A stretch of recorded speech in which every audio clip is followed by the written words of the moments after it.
It's week number 2 for the World GT Championship, and it's our first feature event of the series history. 2 40-minute races coming to you from the magnificent circuit that is Interlagos. GT3 cars in Interlagos, what could not be more to like about that than anything. But hello everybody, my name is Paul Smith, and I'm joined once again, as always, on our RaceSpotTV coverage by Chaz Draycott. And Chaz, meeting 1, Monza, we got 62 cars across the line somehow. Yeah. It was quite an achievement there, but this is a completely new format for the series in 2 40-minute races with 1 mandatory pit stop. And it's a circuit that quite a few of these drivers know. Yeah, indeed. It's a very exciting moment for the World GT Championship. They tested out the format in a slight variation before the season got underway. I think they did one of the sprint races, then one of the feature races to see how it worked out. Bit of a blend of the 2 race formats. But this is a massive moment for this championship. Ever since it got going, I believe it's either been some hour-long races, I think they did in the very first season, and then from then on, every season has been based on 3 20-minute races, and of course some of them involved 1 hour 45-minute features that we've seen, sometimes 1.5 hours, but this is the first time we're going to see it in its fully fledged state out on track as well. And like you say, what a place to do it as well. Interlagos, we've seen so many fantastic races here on iRacing and of course on RaceSpotTV, where we've had millions of endurance races here. It's just a circuit that offers so much, and it's not really a long lap round here either, so I'm very intrigued to see what lap traffic does. Even in a 40-minute race, I think we may see some of it, because the talent at the front of this field again is just immense. Absolutely. Well, let's have a look at the schedule for the season then. And it is Interlagos, as we say, for this week. Mount Panorama for the first of our endurance events next week. And then we head on over, after a week off, to Watkins Glen. Long Beach, which is going to be another one of these feature race events, which that's going to be an intriguing one. I think we're going to have the safety car button on standby for that one. Yes. Circuit de la Sarthe then for the second of the endurance races, and then after a week off, we're back with another endurance race at Sebring, then Silverstone for a feature race, Road America for sprint, and then it's going to be Spa, Daytona, and Barcelona for the season. But we have got some championship standings for you after week one. That's the pro drivers, and it's Michael Evdoka who finds himself at the top of the standings by an entire point ahead of Nicole Foggy. Ross McFarlane in third ahead of Josh Thompson, Carl Moore in fifth, and then two joint in sixth place, Fletcher and Arana with Copa, Miller, and then David Baker rounding out the top 10 of your pro drivers. Chaz, you've got the Pro-Ams. I do indeed, but I just quickly want to mention that Matt Bunn has just put in the YouTube chat that he fell asleep putting the kids to bed. He's come back in just as the Pro-Ams have finished their qualifying, so mega job, Matt. That's top of the Pro-Am at the moment by 20 points as well from reigning champion in Pro-Am, Mike Horder, or previous champion actually. Apologies. That's Adam Watson, isn't it? That's the current champion. And that Jake Blackhall third. Good to see Jake going well as well. Of course, Mr. Bunn, who we've just mentioned there, tied with his stablemate. Jeroen Kaiser is fifth on 102 points. And then Adam Hedgecock only 4 points back, 5 points clear of Lars van Rijn, who is only 1 point ahead of Ben Gregory in eighth. Stephen McCaffrey is ninth. And Van der Ness is in 10th place on 65. So it just shows you, even with the current point system, there is quite a big spread there already. But at the end of the day, Paul, you and I have both seen this before. With so many points on offer, it can very quickly go the other way. Absolutely, and it's on the week one. Let's not forget that as exactly, well. Yeah. Lyons then in first place in your AM drivers, ahead of Doyle, with Archer only 1 point behind in third. Webster, Blake, Noonan, Stevens, Rowe, Hodgson and Atkins then. So there's a big spread in the AM Championship, and part of that is because of the third race last week, where we had quite a large reverse grid. A few of your AM drivers got themselves some good points. Yes, yeah, they did a wonderful job. And again, that's one of the beauties of this championship, to see AM drivers in the lower class just coming through the field, getting those results, making the most of those reverse grids. And may I just say as well, great to see Liam Atkins back out there as well. One of the first drivers I ever raced against in iRacing. It is mega to see Liam back out in a league such as this. There, of course, are the Teams Pro Championship standings. And it's Pure Sims Esports, Williams Esports, and Altitude Esports in the top three. Just under 50 points between the top few. And then they're followed by two more Pure Sims teams, the Pure Sim 3M team and OBP squad as well. 4 points between them. Then it's a tie between the RSR Esports by G Performance and the Paceworks Esports by Cracked Coffee teams. Rolls off the tongue. Boosted Jericho are 8th on 218 points, just ahead of Team Mad. And another Pure Sims squadron, Pure Sims by CSS. We saw how good their presidential escorts were last week at Monza as well, didn't we? That's going to be something to factor in these longer races, I think, though.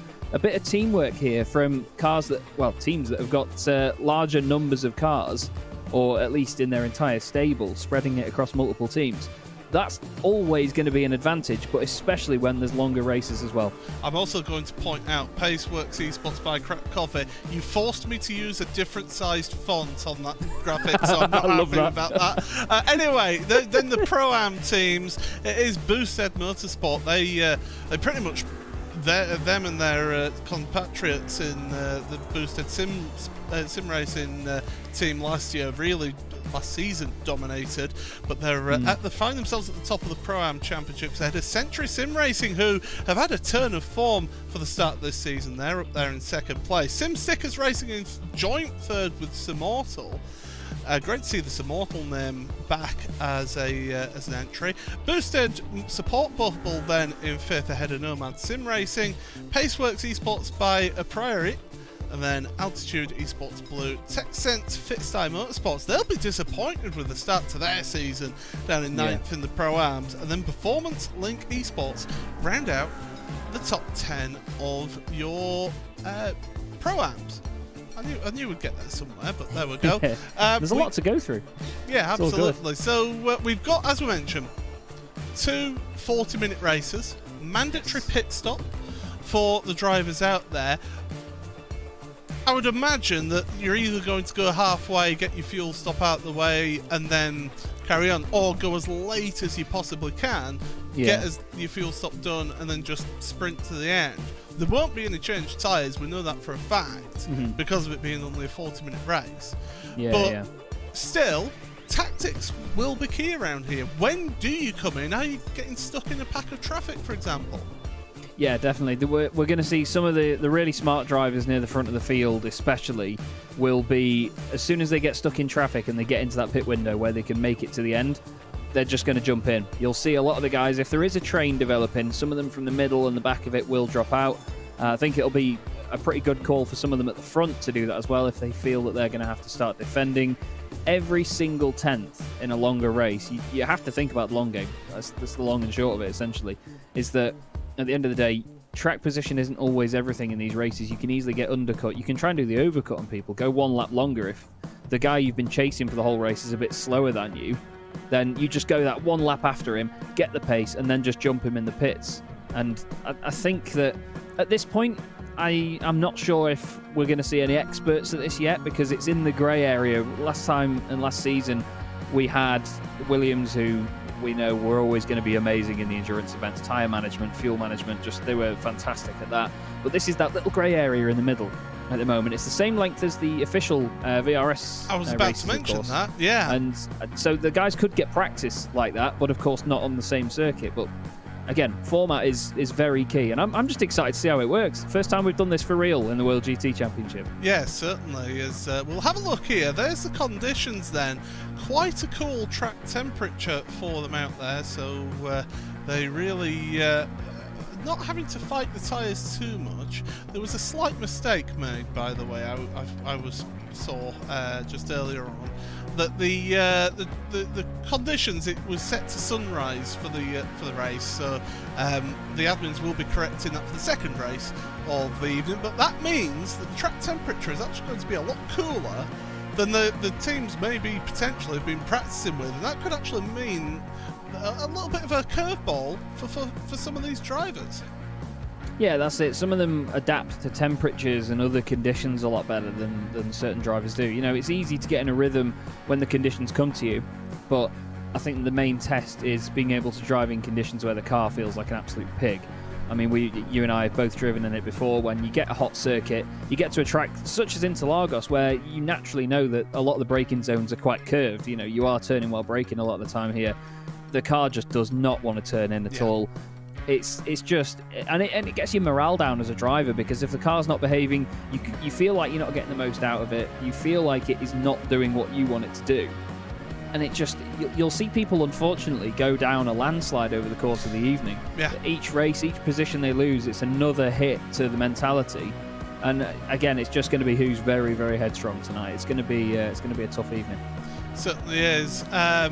Yeah, it's going to be a tricky one for the drivers out there, and we're just waiting for qualifying to finish here, so we'll be getting ready for that. Don't forget as well to make sure that you are subscribed to the RaceSpot channel, and that you can follow us on various places: Facebook, Twitter, Twitch, Instagram. There's all the details at the bottom of the screen. At RaceSpotTV is where you want to go for the social media. Make sure you do subscribe and follow us on the various places. Keep up to date with everything that's happening in our broadcasts, and with our team of broadcasters as well. Give us a message. Jump onto our Discord channel. We have actually been giving our Discord a little bit of a revamp, and so yeah, get onto the Discord channel as well, and we'll be able to see how this interact with you. But yeah, that certainly is worth doing. Right, we've just got about a minute to go before qualifying ends. Any predictions for this race then, Chaz? Well, Ross McFarlane's been very impressive. Nickel Foggy and Michael Avdoka are currently at the top. Josh Thompson's got his work cut out, but the Audis are looking very, very good. Of course, we've got Ash Sutton back with us this evening, two-time British Touring Car champion. He's going to be very, very excited to be joining his Pure Sims teammates back out on track once again. He hadn't done a lot of practice when I heard that he jumped in earlier. I was in Discord having a quick chat with some of the guys, but my eyes on Foggy, you know. I've seen Ross do some amazing things here, but I think Foggy is going to be the man to watch in this race. I'll be honest with you. The other day, I jumped into one of the practice sessions that one of the teams went and hosted, and I thought, oh, I'll give the Ferrari a bit of a drive. I haven't driven that for a long time. I found out the reason why I haven't driven it for a long time. It is a pig around this track. It really is, and it shows with the fact that Josh Thompson is 6th in qualifying, but then the next best is all the way down in 11th with Paulo Munoz. So the Ferrari, not the favoured car out there, but that is qualifying over, so we will be able to give you your starting grid. It is a rolling start here, and Ross McFarlane, pole position then, as Chaz alluded to, for the Pure Sims Esports car. He's joined on the front row by Pure Sims OBP's Nicole Foggy, with Michael Avdoka and Ashley Sutton. It's 2x2 there between them. Josh Thompson 5th then for Williams Esports, ahead of Oscar Copa. Great qualifying for him from the RSI Esports by G Performance team. Matthew Turnbull with Jesse Jones, race winner from last week with Mark Fletcher and Ben Palmer. Good to see Ben back in the series. Paulo Munoz then, as I mentioned, in 11th ahead of Alex Nella in the boosted Jericho car. Jake Blackall then is going to be the top of your AMS, not AMS, your Pro-AMS should I say, that is delineated by the yellow number there. Carl Moore 14th ahead of Sebastian Hawkins 15th, Andy Shield 16th ahead of Adam Watson and Chris Wood from Team Mad in 18th, Kenneth Osterveld in 19th, and Brian Lyons, we'll get the name right eventually, at Sim Stickers Racing 20th. He is your top AM driver in the grid here today, ahead of David Baker, Tom Dadswell, Jeroen Kaiser and Pete Harrod 24th. And that just decided to kick me off, so we'll quickly scroll down. There we go. Ross Nicholson then ahead of Matt Woodhouse, Jonathan Foote and Matthew Doyle, with Mike Horder and Tom Jacobs. Morgan Butler and Ben Gregory with Steve McAfee and Andy Archer, Ethan Bass and Adam Hedgecock. Lars Van Rijn ahead of Paul Webster with Simon Underhill and Chris Van Den Ness in 40th, John Roberts and Chris Byron 42nd, Stuart Nunnan, James Whitehouse, Lee Berridge, Sean Gardner, teammates starting alongside each other there, Simon Field and Michael Blake in 48th, 49th is Jason Rowe ahead of Tom Stevens, Tom Bingham and Simon Nella rounding out 52, 53 is Lewis Archer ahead of Liam Atkins, Jason Hodgson and Sammy Bytorp ahead of Luke Hobson and Daniel Crossley, and Matthew Bunn and Kieran Chung rounding out your 60 car grid. And lo and behold, it does actually show 60 cars on the grid here, so great to see that as drivers going out on their, we'll say, pace lap. You start off just before Ferradura here, and drivers letting the pace car pull away. Now, the issue here is that the pace car goes into pit lane really late here, so you can't go too early on the grid here, so you've got to be careful with that. And the final proper corner of Junsao. I'm glad you agree on that. Everyone says the last corner when they're coming down what is effectively a not quite straight, so yeah, that for me is the final corner there at Youngsao. Drivers waiting patiently. They must have somebody watching pit road to see. Look at Palmer hanging out wide there. He's ready to get a run. You've got to wait. Here's the pace car. Drops onto pit road. So now would be the time to go. And that's exactly what you have in there. Across the line then. For the start of the race. And in towards turn number 1 then, and it is the pole sitter in the lead, but it is Evdoka and Foggy battling side by side through the centre S. Now Cover de Sol, bumps out the way, is Copper by Thompson or Sutton, one of the two, as they head on down out of Cover de Sol. McFarlane's dropped down a lot here by the look of it. He's just blinked back up again to the front, but he's blinking in and out quite a bit here, Paul. He keeps dropping down the time and then going back up. We've had Jeroen Kaiser have an issue very early on as well, but out of the front there, Ross is actually breaking away massively. These Pure Sims cars are all fighting amongst themselves. We've got the number 43 of Nickel Foggy, Michael Evdoka looking down the inside. Ash Sutton's just hanging back and watching, but he can't do that for too long because Josh Thompson is there waiting to pounce. Down the inside he goes in the Ferrari, and that is Paul Webster, unfortunately. The number 88 BMW off at the side of the road, probably to try and get that front end looking somewhat pretty. Yeah, trying his best, as through the right-hander there, down, sweeping left-hander, cold tyres, they should be pretty much up to temperature, or at least a more workable temperature. McFarlane has made a launch away at the front of the field.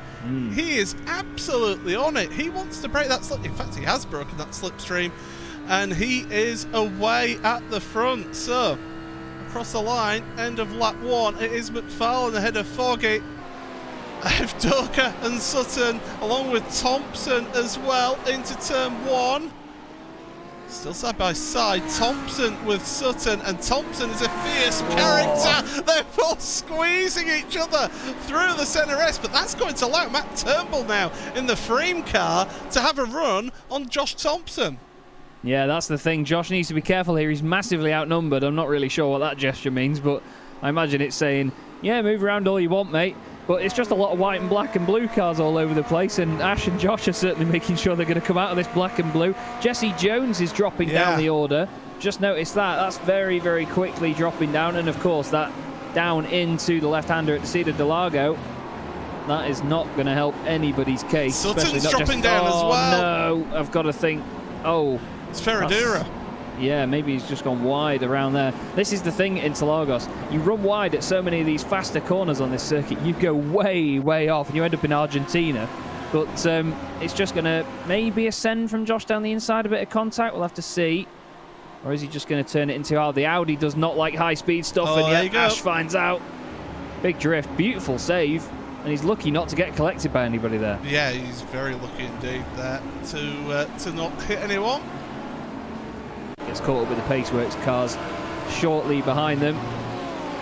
He's now right on the back of number 6, Carl Moore.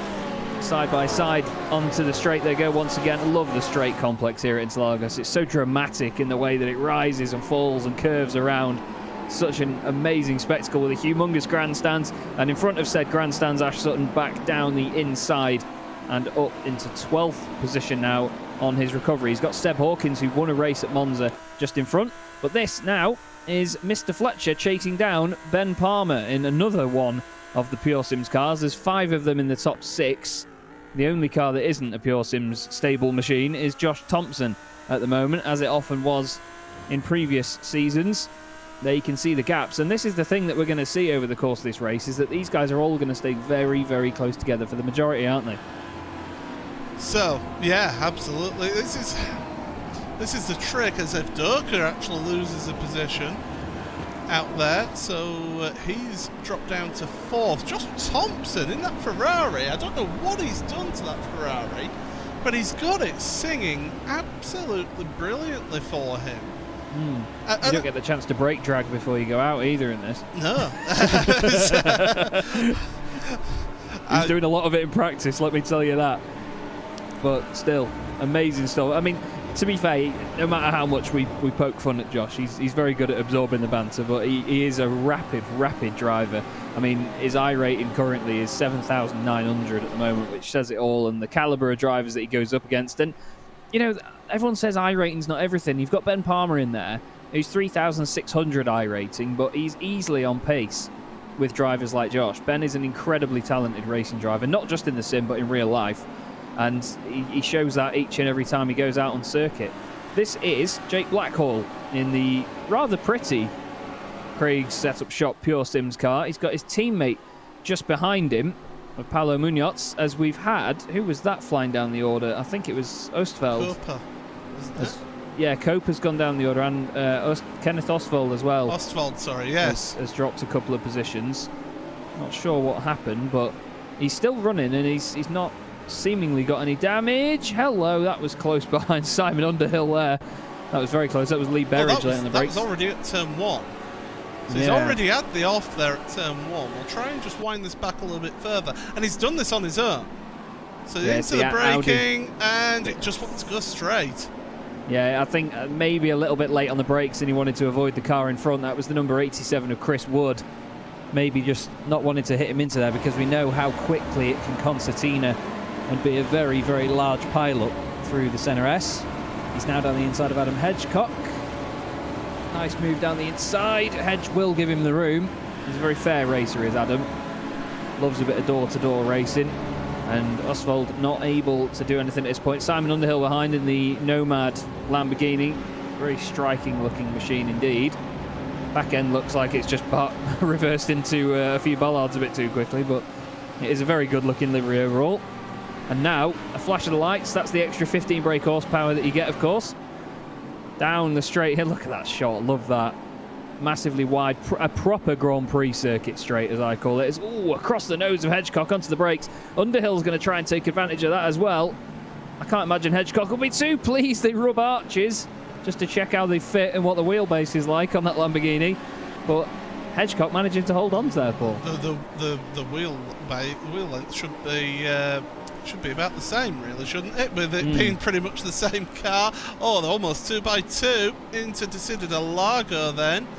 And through they go. Underhill running wide. That's going to compromise him. Behind as well, you've got Berridge, you've got Van Rijn, you've got Jesse Jones, of course, on the recovery drive. Carl Moore is dropping down the order rather rapidly. Oh, Carl, our driver of the season last season. And the McLaren has unfortunately bitten him. I'll have to see what... this is the painful bit, isn't it, when you're in a massive field. You become a spectator at this point, and you've got to pick out who you think's doing well. Let's have a look. Side by side with the Ferrari, that's Paulo Munoz. Seb Hawkins just behind. Paulo's down the inside. Oh, that was a nice cutback, but then had to get out of it. Do you think... Oh, he's going to go down the inside, maybe a bit of contact between the two. Oh, he's just hit that curb and the grass. So painful for him, especially when the down to last. It's just gutting, isn't it? That's the thing with this McLaren, and I mean most rear-wheel drive GT3 cars, they obviously have a lot of weight over the rear end. The front end is very pointy because it's very light, but the rear can just break away, especially when you're slowing down. Alex Neller is having issues as well. He's dropping down now, but I just wanted to say Ross McFarlane, 2.5 seconds clear of these boys. What a great performance so far, but still a long way to go in this race, and Thompson is now up into third with Foggy in his sights. Yes, it is Nicole Foggy then, the man who started in second place in this race. Thompson is trying to wring every 1/10 of a second out of this Ferrari. He's got to be careful not to overwork the tyres here.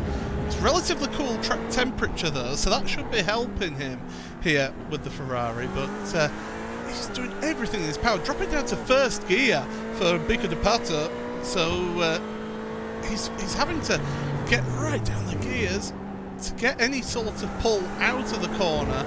That slipstream is going to be helping him though all the way up here. You can see Foggy is staying ahead. He's not really pulling away, but he's not getting caught either, really, is he? Although Thompson, yep, he is getting slightly closer now into turn 1. Down the inside he goes then, a little bit later on the brakes. Such an iconic shot of cars on the brakes there, sweeping their way into the Senna S, or Curva 1 as the very first part of that wonderful complex is known. There is Ross McFarlane. But Josh Thompson, you know, he's done a very, very calm and collected drive through these Pure Sims cars at the minute. And as we said before, you know, everyone's been teasing him, saying, oh, Josh, do you want to swap your car? Don't move in a straight line, boys. How many times? Ash really getting involved there with Oscar Coper in the RSR by G Performance machine. Nice door-to-door racing once again. He's got his stablemate Jake Blackhall in front of him. probably be further in front if Jake's ping was any better. But we always poke fun at that, don't we, with Jake? I mentioned it in the YouTube chat before. But Jake's done a solid job so far because, as you'll probably know from previous seasons, Paul, if Jake had no bad luck, he wouldn't have any luck at all. Yeah. Not just based on ping, just with silly moves from people, just little incidents here and there that have just completely ruined his races, and he's just been so unlucky in the past. And in all honesty, it's great to see him doing well again. He's a very busy man, and he's a very talented lad as well when it comes to his liveries. But another talented lad, a wee young lad, Ross McFarlane, doing a smashing job here. And in all honesty, with the slipstream that you get down here, Paul, I expected him to be gobbled up inside that top 5 and be really stuck in with the fight. But that first lap, it's just set him up for an absolute joyride away from the front of the pack. But it just depends on what Josh can do about getting away from Foggy. Yeah, so we've gone 11 minutes in this race now. So the top 3 is McFarlane, then Thompson and Foggy. They're your pro ones. Now the Pro-Am top 3, starting with Jake Blackhall, who finds himself in a really creditable 9th place. The next Pro-Am is all the way down in 19th, and Ross Nicholson with Jonathan Foote right behind him, and Tom Dadswell battling it out with that. Yeah, Jake's a pro. Yeah, absolutely. So that's Jake Blackhall there, the Pure Sims by Craig Sit-Up Shop car, and then Brian Lyons in the number 23 in 17th place is your top AM driver, and he's just working his way through the infield now. He's got Pete Harrod, season 7 champion, behind him, and then your next AM is Matthew Doyle in 22nd, and Morgan Butler in 25th is your 3rd place AM. So yeah, that's how things are going.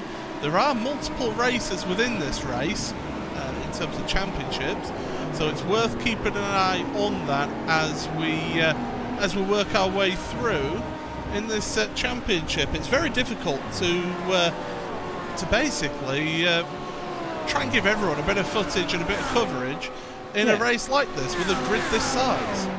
Yeah, that's the thing. I mean, as we were discussing earlier, as down the inside goes Oscar Coper on Jake Blackhall, it looks like Ash might have actually opened the door for Oscar there. The Lamborghini losing 2 places. Mike Horde has just come in the pits. But I was going to say, as we were just discussing before the broadcast, I broadcasted a 58-car grid on Saturday night, and it is very difficult to cover everybody in these situations with how much goes on in a field like this as well, especially one as competitive as this. It's just hard to know where to look. Oscar runs a little bit wide there, and that's going to give Jake a run in the Lambo. Good to see the 3 different marks all racing very closely together. One of the wonderful things of GT3 racing is the fact that we get so many very different visual aspects of these cars, different engine layouts, different engine sizes, some turboed, some naturally aspirated, and they all run very, very closely together, and the balance of performance really does a magical job, doesn't it?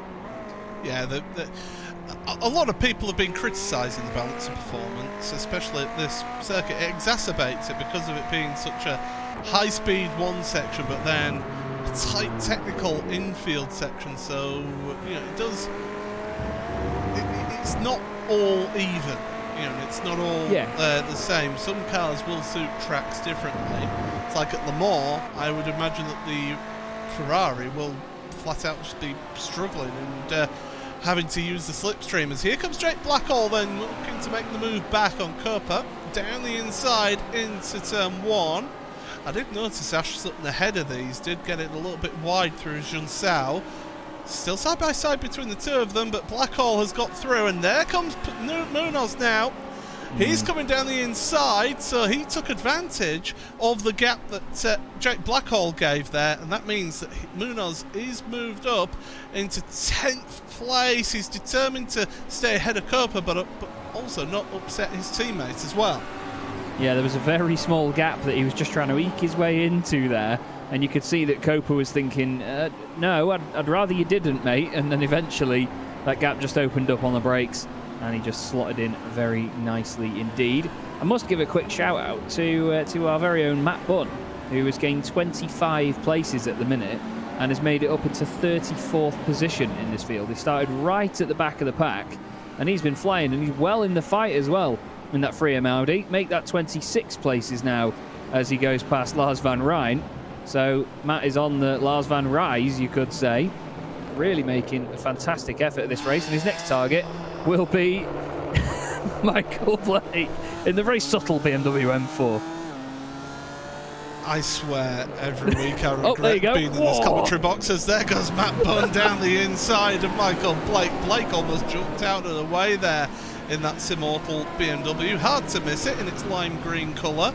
And I'm saying that just to annoy Jason Rowe. But as it comes through, up the hill once again, that BMW just doesn't quite match the Audi for out and out top speed. But Matt Bunn, as you're mentioning, on an absolute charge. Now it's a 32nd here, although Blake in that big BMW looking to make the move as we've got a pit stop happening for Van Rijn. Down into turn 1. Bunn staying ahead in that Audi. Yeah, doing a wonderful job. Great rise up the order so far from Mr. Bunn. Other drivers that have gained a lot of places, Daniel Crossley, he's gained 23. Tom Stevens has got 13. Michael Blake himself has gained 15 places. Daniel Crossley's now actually lost a place and gained 22. But Lee Berridge has gained 16. Inside the top 20, your biggest move is the like of Jonathan Foote, Matthew Doyle. They've both gained 8 positions each. And even in the top 5, you know, Josh has gained 3 places. He's having a great drive. Blackall's up 4. Dave Baker, great to see David back out there, of course. The Doctor, 15th at the moment is Dave in the Lamborghini. And he's gained, of course, 6 positions, as is Dave's customary number 6. Even though he's driving 66 because Carl Moore had the number 6 already. So Dave's had to make one compromise. He's not quite got the same powers that he used to have when he had number 6 in his door. But anyway, as they come through here once again. So you can see the positions as they are at the moment. As ahead, it is still Blackall and Munoz. In fact, Munoz moving ahead of Blackall there. So even though the teammates, no team orders, but then again, it's Munoz, the pro driver, versus Blackall, the pro-am. Yeah, this is one of the things I enjoy about this series, is that we do have, as there is the number 64 of Matt Turnbull and Mark Fletcher having a bit of a ding-dong. They've got Ben Palmer waiting in the wings behind. But I was going to say the inter-class rivalries that we get over the course of a season are always exciting to watch in this championship, because as you and I know, it's very difficult to classify each and every driver perfectly, but the Pro-Am category has always been so exciting to watch. And to be fair, I think that we have always had some standout drivers, but it's the consistency over the course of a season as Turnbull gets a right moment there into the right-hander and round the long left-hander they go. I was surprised not to see Ben make a move there, but it of course depended on his run into the previous corner. But now Ben is going to have a double slipstream. What is he going to make of this? Well, we'll have to wait and see. It's Lamborghini, Audi and Audi. Absolutely neck and neck. This is 5th, 6th and 7th out there on track. Your leaders aren't really changing any position at the moment. Down in towards turn number 1, and Fletcher's being forced wide. He can make it around the outside there if you're brave. Doesn't quite work out for the Altitude Esports driver, and that's going to allow now Ben Palmer behind to get the run, and he's going to try and look on the inside of exit curve de Sol. Oh, there's almost making contact between the two of them. Palmer's not happy, Fletcher's not happy. Into Descida de Lago once again. There's a flash of the headlights from Fletcher. I don't think either one wanted to give the space there. No, indeed they didn't. It was absolutely door-to-door stuff and very feisty indeed, but great to see them both come out of it. And I think that's just one of the highlights of the quality of drivers we have in this championship. As Mark looks down the inside, Ben goes in hot, ready to defend against it. But wow, such close racing between these guys, and we wouldn't change it for the world. Palmer all over the place there in the braking zone to pick a debater. But it kind of worked for him as they come around into Juncel once again. We're almost 20 minutes, we're almost at the halfway point of the race already. We have seen some tactical pit stops going on, by the way. Mike Horder was the first few pit stops. He's in 41st at the moment. Nella, Simon Field, Lars van Rijn, Stuart McAfee, and Jason Rowe. There's a number of cars. Only Ross Nicholson has had any sort of serious dramas. He's still on pit road at the moment after 6.5 minutes. You will see when drivers go into pit road on the left hand side of the screen, on the timing screen, it will come up and say pit. We'll have a time in red as to how long they're on pit road. Dadswell and Jonathan Foot, this is Pro-Am's battling here. They've got also behind them Matthew Doyle, who's an amateur driver for Nomad. Yeah, again, we're just getting this little overlap now of these different classes, and you get to see that it's not always just because someone's in a lower class. You know, a lot of these drivers will be more suited to a circuit. They may show more pace than drivers in the class above them, and I think that that's one of the beauties of it. Like I keep saying, I love the fact that we have these 3 classes in this championship. It just adds to the action that we get to witness every single time. But as you say, Dadswell just in front, trying to hold on. Pete Harrod, car 21, P21 at the moment, as Kenneth Oswald off again. He's enjoying turning that Audi into a rallycross car. Someone needs to tell him it's an R8, not an A1. Gets back on, and here we will see exactly how that happened. This is through the long left-hander. It's another painful corner on the circuit because the track just goes away from you down the hill. The car understeers wide. And I'm thinking, are we going to see a mirror of what Ash Sutton did earlier? The back end just breaks away as he changed down. Yep, that is almost identical to what Ash did, but Kenneth's car goes a bit further around. And again, very lucky not to get collected by... Oh, wow! Very, very lucky not to get collected. That was splitter over splitter, that was. Wow. Unbelievably close. Yeah, that... I'd love to know who that was. Yes, absolutely. We'll get another look from on board. You won't see them, and then he starts moving forward, and then... Oh, no, I'm going to hit the brakes. Oh. Now, was that one of the Craig's setup shop cars? It was a very colourful machine. Either that, or it might have been one of the Jericho cars. Boosted, yeah. Well, we've got pit stops happening now, so and Kevin Oswald has decided, do you know what? I'm coming in, get the pit stops, get it done and get it out the way, and just try and reset effectively. If nothing else, it resets your mind. It forces you just to stop.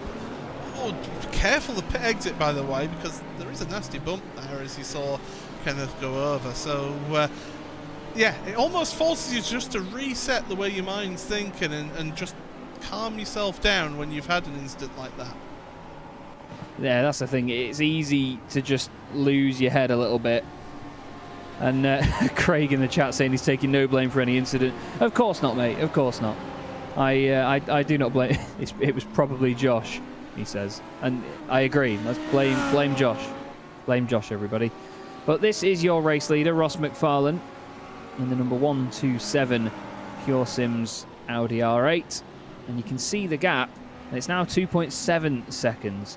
And I wanted to ask this, Paul. It may be a bit of a controversial question, which I know we love here in our broadcasts that we've done. But when you see the likes of drivers like Ross McFarlane and your Nickel Foggies, Michael Avdoka, Ben Palmer, you know, the guys that are in the top 5 along with Josh and can match his pace from meeting to meeting, does it ever sort of beg the question as to why we don't see them in more sort of world championships? Hello, Matt Turnbull. Wow.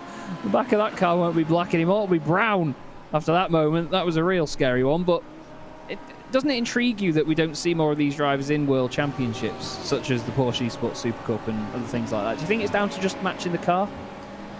Or getting on with the car, I suppose? That, also the fact that, time, because you have to put in a lot of time into those world championships and really spend most of your time just practicing. A lot of those drivers now that they're in the world championships have actually been slowly turning professional with it as well. So they're actually doing that as their sole job. I know Jamie Fluke recently finished his work, and he is now full-time in the sim racing. Here comes Fletcher down the inside, and he gets the move done before turn 1. So he had a good run then out of Junsao. Yeah, it's all so important out of there. Getting the traction down early. Sometimes just running a little bit wide out of there can get you a massive slingshot as you swing the car to the left, get as close to the wall as you can, make a straight line of it effectively as you go across the finish line, because we all know it's not really a straight here at Interlagos. But this is Mark Fletcher now, and you can tell that from the body language of Mark's car, he knows that Ben is closing. He knows that Ben's going to be using the slipstream. And you can see the weaving around is almost him saying, I know you're catching. I've realised, mate. I've seen it on the relative. And the problem for Mark right now is Ben's like a shark in that situation. He smells blood in the water. He knows that his rival in front of him has noticed that he's catching. And that is where Ben absolutely thrives. He's such a savage racer like that. He will close up to the back of Mark before too long if he keeps that up. And to be honest, it's like people used to say about Senna. Not that I'm comparing Ben to Senna. They're obviously very, very different people. But it's just the fact that if you win the mental battle, the driver that's quicker in that scenario can just have you buried, and that's it. And, you know, before Ben's even gone past, he's won this battle. That's what he's like. He'll have that in his head. Well, here we go then. Down towards That was a bit aggressive, that. Sorry. No, it's okay.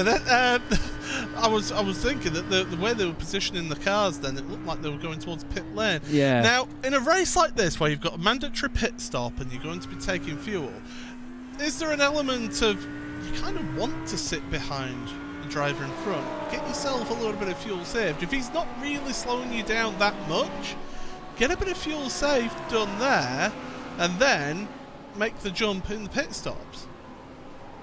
Yeah, that's the thing. Again, we mentioned it before, didn't we, about when you do get held up behind a car that you're trying to overtake, do you just jump in the pits and think, right, I'll get the undercut, or even stay out a lap if they pit, get the overcut? You have to react to what they're doing.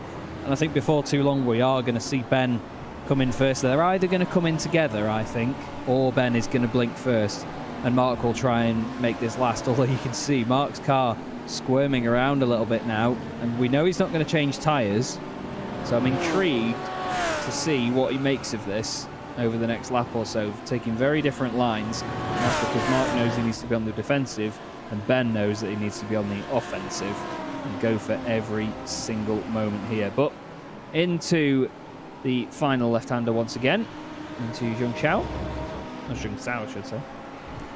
Up the hill they go again, and that's the thing, when we talk about getting the traction out there, it's such a painful corner to get the traction out of, because it's actually really steep uphill as Josh Thompson's in the pits. There he is. Is Mark or Ben going to join him? No, they're both going to go through and carry on again. Yep, so they're staying out. Thompson pits. So you'll see that time come up on that timing tower on the left-hand side of your screen. As he drops down as cars come past the pit lane. 9 seconds stationary for Josh, so that is one of the new features of this these new graphics, which I have to say that I am actually really liking. Having that feature, that functionality there, really does help us in these longer races. But yeah, that next batch of pit stops has happened. Now, my question to you is here, Chaz. Ross McFarlane, he's been out on his own. He's in traffic. Is he using more fuel than those behind that have had slipstreams? Or is now, because he's in traffic, the time to say, right, let's get in, get ourselves a little bit of clean air?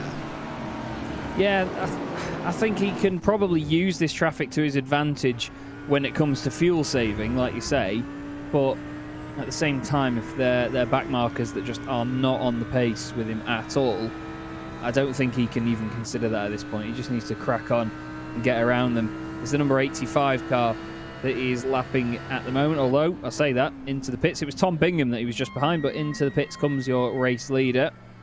With the world's loudest pit entry siren as well. I was going to say, it does get you that one. The top 3 in pit lane. So I think we're now pretty much at the limit of the pit stops of the fuel. Although saying that, Fletcher and Palmer go past pit road and they now take the lead. Yeah, they're going to be just dragging that out bit by bit. There he goes again, 7.5 seconds for Ross McFarlane. Exits the pits as quickly as possible. That's one of the key parts of this circuit, isn't it? It's the actual end of the pit lane speed limiter is very early in this pit lane, so you really have to get on the gas as soon as possible, and it can make a massive difference to your pit time. But look at that. The gap, if anything, has actually got bigger back to Josh Thompson, and the guys behind join just as they were in previous formation. That's Josh Thompson. I think actually was that Dadswell that was in there? Yes, so Dadswell is yet to pit. Evdoka's making his way past, as well as Foggy. So Evdoka's ahead of Foggy. They've swapped places because Foggy was 1 second longer in the pit box. So a mistake from him with the pit stop. Josh Thompson was 9 seconds stationary in his pit stall. So he didn't have a good pit stop. I've heard an incident. Sorry, I've heard a noise. The number 89 Lamborghini is completely backwards at turn 1. I just heard it in the background, and I heard this horrible spin and a drop of revs. Unfortunately, it's not gone his way there. He rejoins. Oh, nearly collecting one of the other cars there, but the Evo SR machine, a very pretty machine indeed. He had a nightmare at Monza, actually, didn't he? Got spun off at Lesmo 2, if I remember correctly. And now, finally, Fletcher is in the pits, but Ben Palmer, as mentioned in the chat, has been fuel saving behind Marcus. Oh, did the Ferrari there. I think Paolo Munoz just overshot his box. I think he did slightly. Out of pit exit then comes Fletcher. And away he goes. Now he needs to have a really, really good pit exit. 13.5 seconds for Munoz on his pit stall. So yeah, that lost him a ton of time having to reverse. So Ben Palmer, who was fighting with Fletcher then, is in the lead at the moment. Ash Sutton, who's on a recovery drive after his half spin at Ferradura, he's in second place, and Oscar Copa, well, the three of those are the other ones who are yet to pit. Oh no, sorry, Luke Hobson is showing us not pitting at the moment, so he's down there in 49th. Yeah, it seems so lowly all the way down that order, and the thing is, I always said that when I raced in this championship, we still had like 30, 40 cars in the field, and I'd say I always just want to finish in the top half of the field. Here comes Ben Palmer into the pits, but when you finish in the top half of the field here, you're still in 30th position, and that alone, it's a little bit sort of heart-crushing really, but at the same time, you have to think of it relatively, don't you? It's just a case of crack on, do what you can. We've now got those top three coming in. Oscar Copa in there as well. Ash Sutton in the pits too. And Anderson Gutierrez. Yes, it is the first race, my friend, although I do see that people have actually just replied in chat. So thank you, guys. But Ben Palmer back out the pits. You can see he's trying to just take the racing line where he can. There is Mark Fletcher. Nicely picked up, Paul. Round the left-hander he goes. Now that's smoke. There's a car around and the pit exit jumps out of the way. That would have given Ben the shock of his life there. I'm wondering, that was a Lamborghini on the exit. Who was that there? I will find out for you. I can tell you, Ash Sutton is still 36 seconds on pit road. Something has happened to Sutton here. Maybe speeding the pits on the way in? No, because that's only a 15-second penalty. That's true. It was Luke Hobson, by the way, that was backwards in the Lambo. But yeah, that's it's a shame to see Ash have that happen, but at the same time, it makes his second race a lot more interesting. He's down to 34th, now back up to 33rd position. So he's right in the thick of it further down, but Mark has dropped considerably off the back of Ben Palmer here. Ben's done a wonderful job on that second lap out, hasn't he? Certainly has. In fact, we was going to look forward. Oh, Morgan.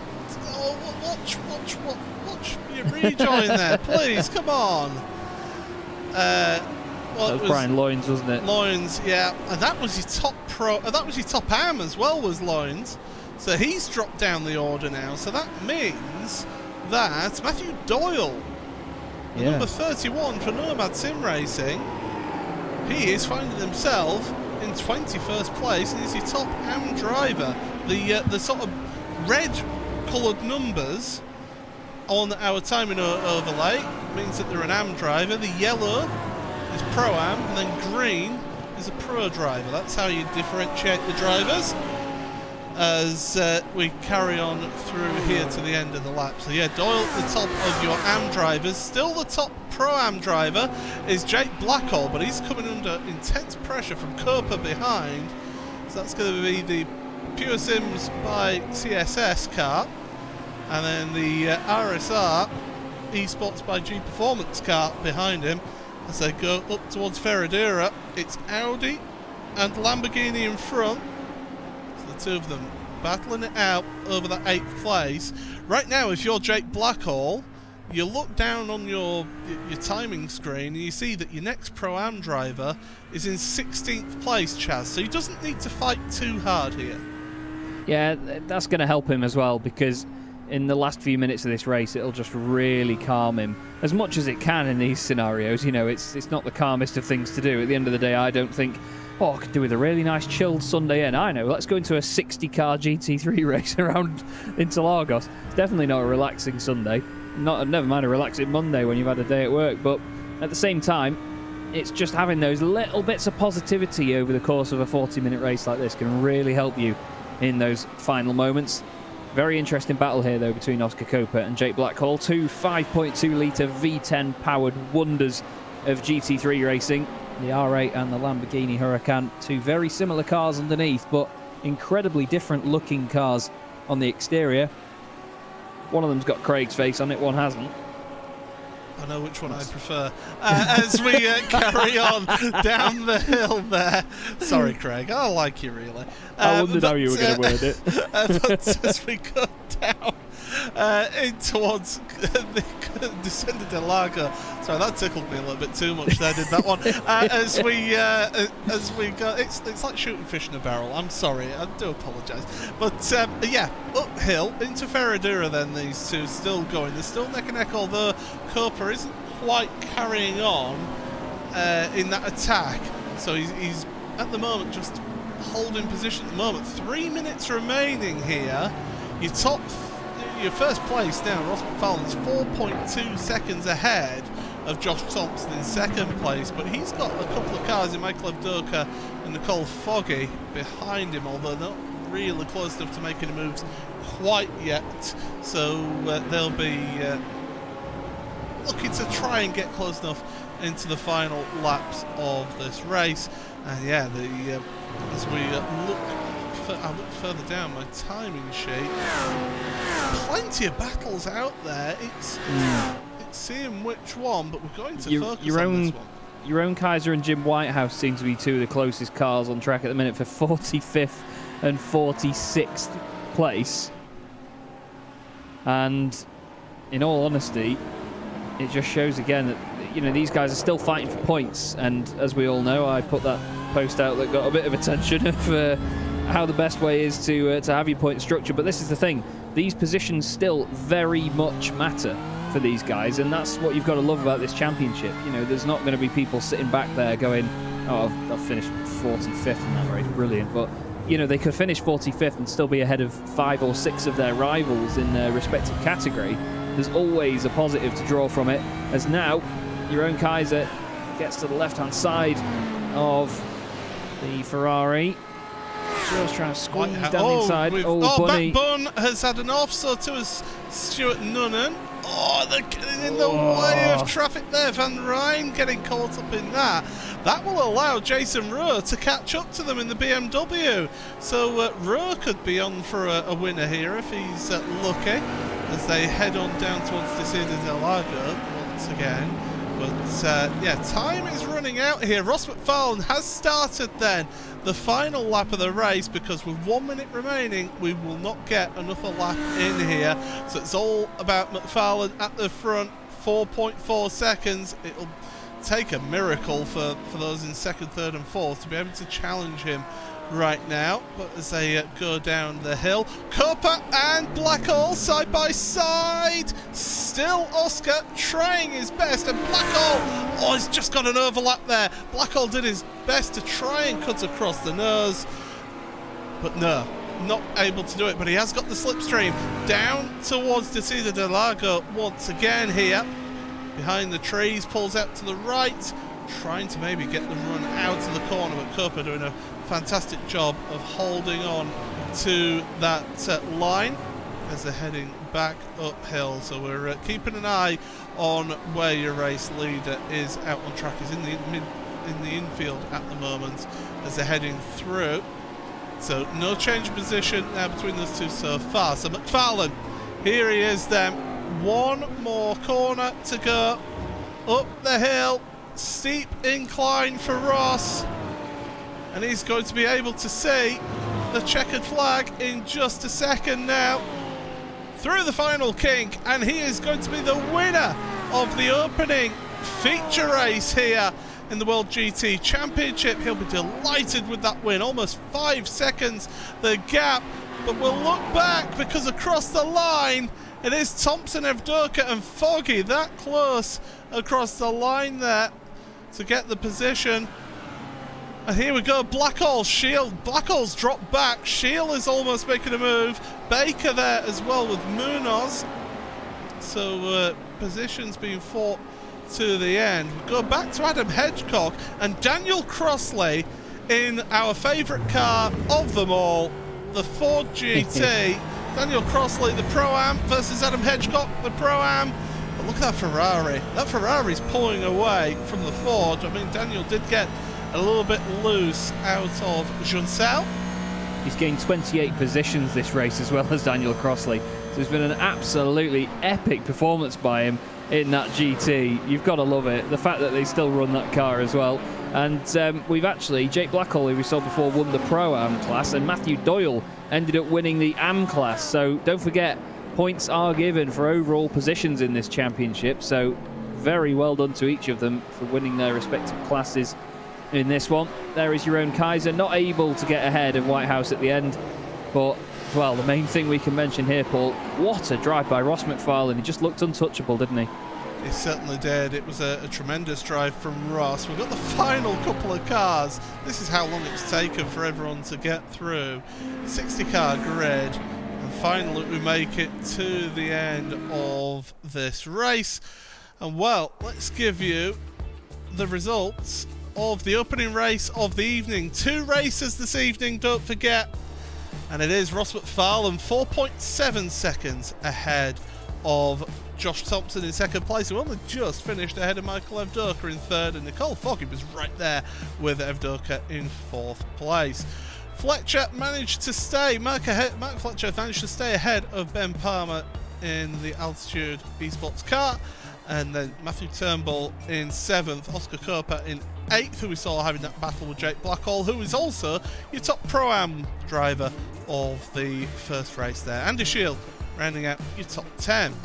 David Baker then for Pure Sims Freem ahead of Paulo Munoz. Chris Wood, a creditable 13th place for him. They're ahead of Adam Watson. Sebastian Hawkins, who of course race winner in the final race of last week, he is in 15th, with Jonathan Foote the next Pro-Am, and then Tom Dadswell 3rd place in Pro-Am, 16th and 17th. Pete Harrod ahead of Jesse Jones, who had to have a recovery drive there in that race, with ahead of Tom Jacobs in 20th place. Mike Horder 21st then, and then Matthew Doyle, as Chaz mentioned, your top Am driver to win the category. Ben Gregory 23rd ahead of Andy Archer, who was the second placed Am driver in 24th. Kenneth Ostfeld had a couple of spins and he found himself down in 25th. Alex Neller had issues out there in 26th. Lee Berridge and Ashley Sutton, who had an extremely long pit stop, in 28th. Adam Hedgecock and Daniel Crossley round out your top 30. Now for the second half of the field. Carl Moore in 31st ahead of Brian Lyons, who had issues out there getting collected with Matt Bunn. Simon Field and Michael Blake, 33rd, 34th ahead of Chris Van Der Ness. Matt Woodhouse and Steve McCaffrey in 37th. Matt Bunn, the aforementioned Matt Bunn in 38th. Stuart Nunn 39th, and Lars Van Rijn rounds out your top 40. Jason Rowe then ahead of John Roberts. Simon Neller and Chris Byron with James Whitehouse, your own Kaiser, who we saw having that battle with Whitehouse, not able to get ahead in the end. Ethan Bass, 47th ahead of Paul Webster. Sean Gardner and Jason Hodgson. Tom Bingham ahead of Tom Stevens. Sammy Boytorp and Morgan Butler, who will be ruining what happened out there, down in 54th. Lewis Archer, 55th.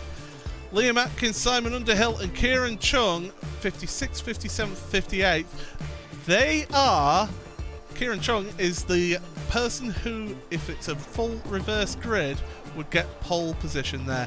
Luke Hobson and Ross Nicholson round out your 60-car field. Before we do get into a quick interview with our race winner, we are going to get the wheels spun just to get this done so that the admins could get the session booked. And Chaz, what we're looking at here?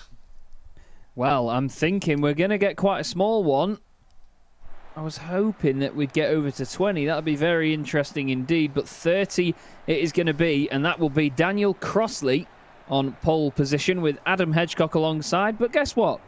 Ash Sutton, third on the grid. So that long pit stop has ended up benefiting him in a way for this second one, because no offence to the other two, I think we know that Ash has definitely got the credentials to win this second race. But Lee Berridge and Alex Neller will make at least 3 boosted cars inside the top 3 on the inside the top 5 on the grid. Get it right, Chaz. But yes, what an unbelievable performance we saw from Ross in that one there, mate.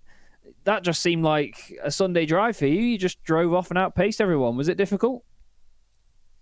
It wasn't quite as simple as that. I got lucky off the start, really, with everyone squabbling behind, and then it was more about just managing the tyre more than anything else, making sure that I just didn't slide, didn't do anything untoward with them. Well, it certainly looked like it was the strategy to just make sure you stay clear of any argy-bargy or any messing in the background. But when Josh got ahead of all those guys, because I'm sure you could probably see him just picking them off one by one. I know that you guys all communicate in one chat. But did you think that he was going to catch you up before at least the pit stops, or did you think that you had the pace on him to stay ahead all the way through? I didn't know. I mean, the Ferrari's not the greatest on its tyres, but it can be pretty all right. And I know the way he had it set up was fairly aggressive from practice. So I just knew as long as I stayed on top of my tyres, I would be better at the end of the race. Yeah. But he caught me up a few tenths in the first sort of maybe 4 or 5 laps, and I was thinking, oh, could be in trouble here. But he never got within draft, so I was okay in the end. And it was the fuel at the end that was the real challenge. I think Josh was tire saving to make sure he didn't spin, and I was fuel saving to make sure I got to the end. I maybe was a little ambitious with my my right foot at points during the race, maybe using a bit too much fuel. But no, it was fairly simple in the end. It was an enjoyable race. Yeah, it certainly looked like an enjoyable one out there. There was a bit of traffic as well after your pit stop. Did you think that? Well, it was just before as well, actually. But did you think that was going to be much of a hindrance for you? Because we couldn't really figure out up here whether it'd be better to try and at least save a bit of fuel while you got some sort of slipstream off them, but also you don't want to lose time by hanging behind them for too long, do you? Yeah, as soon as I caught that pack, I was worried because it looked initially like it was a bit of a squabbling group, and that, you know, when they're fighting each other and they're trying to find track space, they're not necessarily too worried about letting you pass. But luckily, I think it was Lewis let me pass pretty quickly, and then it all split up a bit, and luckily gave me one more lap of clean running with a bit of a draft, and then I boxed. So I got away with that, but no, I'm thankful for the guys at the back for not being too much of a hassle and just getting on with their race. Yeah, it makes all the difference when you are leading the way and sort of spearheading the drive through the pack to go through. But of course, we have another race coming up, mate. Another 40 minutes. What are your predictions for this one? You started 30th on the grid. Do you think you can make much progress from there? It'll be difficult to make much progress on the road, especially in the first few laps. It's going to be a massive squabble, just cars everywhere. Probably going to have to be quite patient and just wait for the pit stops to pan out. That's really where you're going to gain positions in this race, pitting at the right time, because, you know, making a move on someone costs time when you do it on track. But when you do it in the pits, it doesn't cost you anything. So that's going to be my strat. Pit at the perfect point and then see where I end up. And anybody knowing watching the broadcast knows that now. So mega stuff. Right then. Well done though, Ross. That was a fantastic drive, mate. A truly deserved win, especially after how hard you worked last season as well. And we will hopefully see you have a good one in the next one. Cheers. Cheers, mate. Ross McFarlane there. Very, very talented driver indeed, as we've seen. I mean, last season, Paul, I mean, no disrespect to Evdoka, because I think Evdoka actually finished ahead of him in the championship in the end, but him and Ross were the two drivers that could really stick it to the Williams boys last season, weren't they? And yeah, you know, he's opened his account very well already this season, but getting a win this early on is massively important for Ross, I think.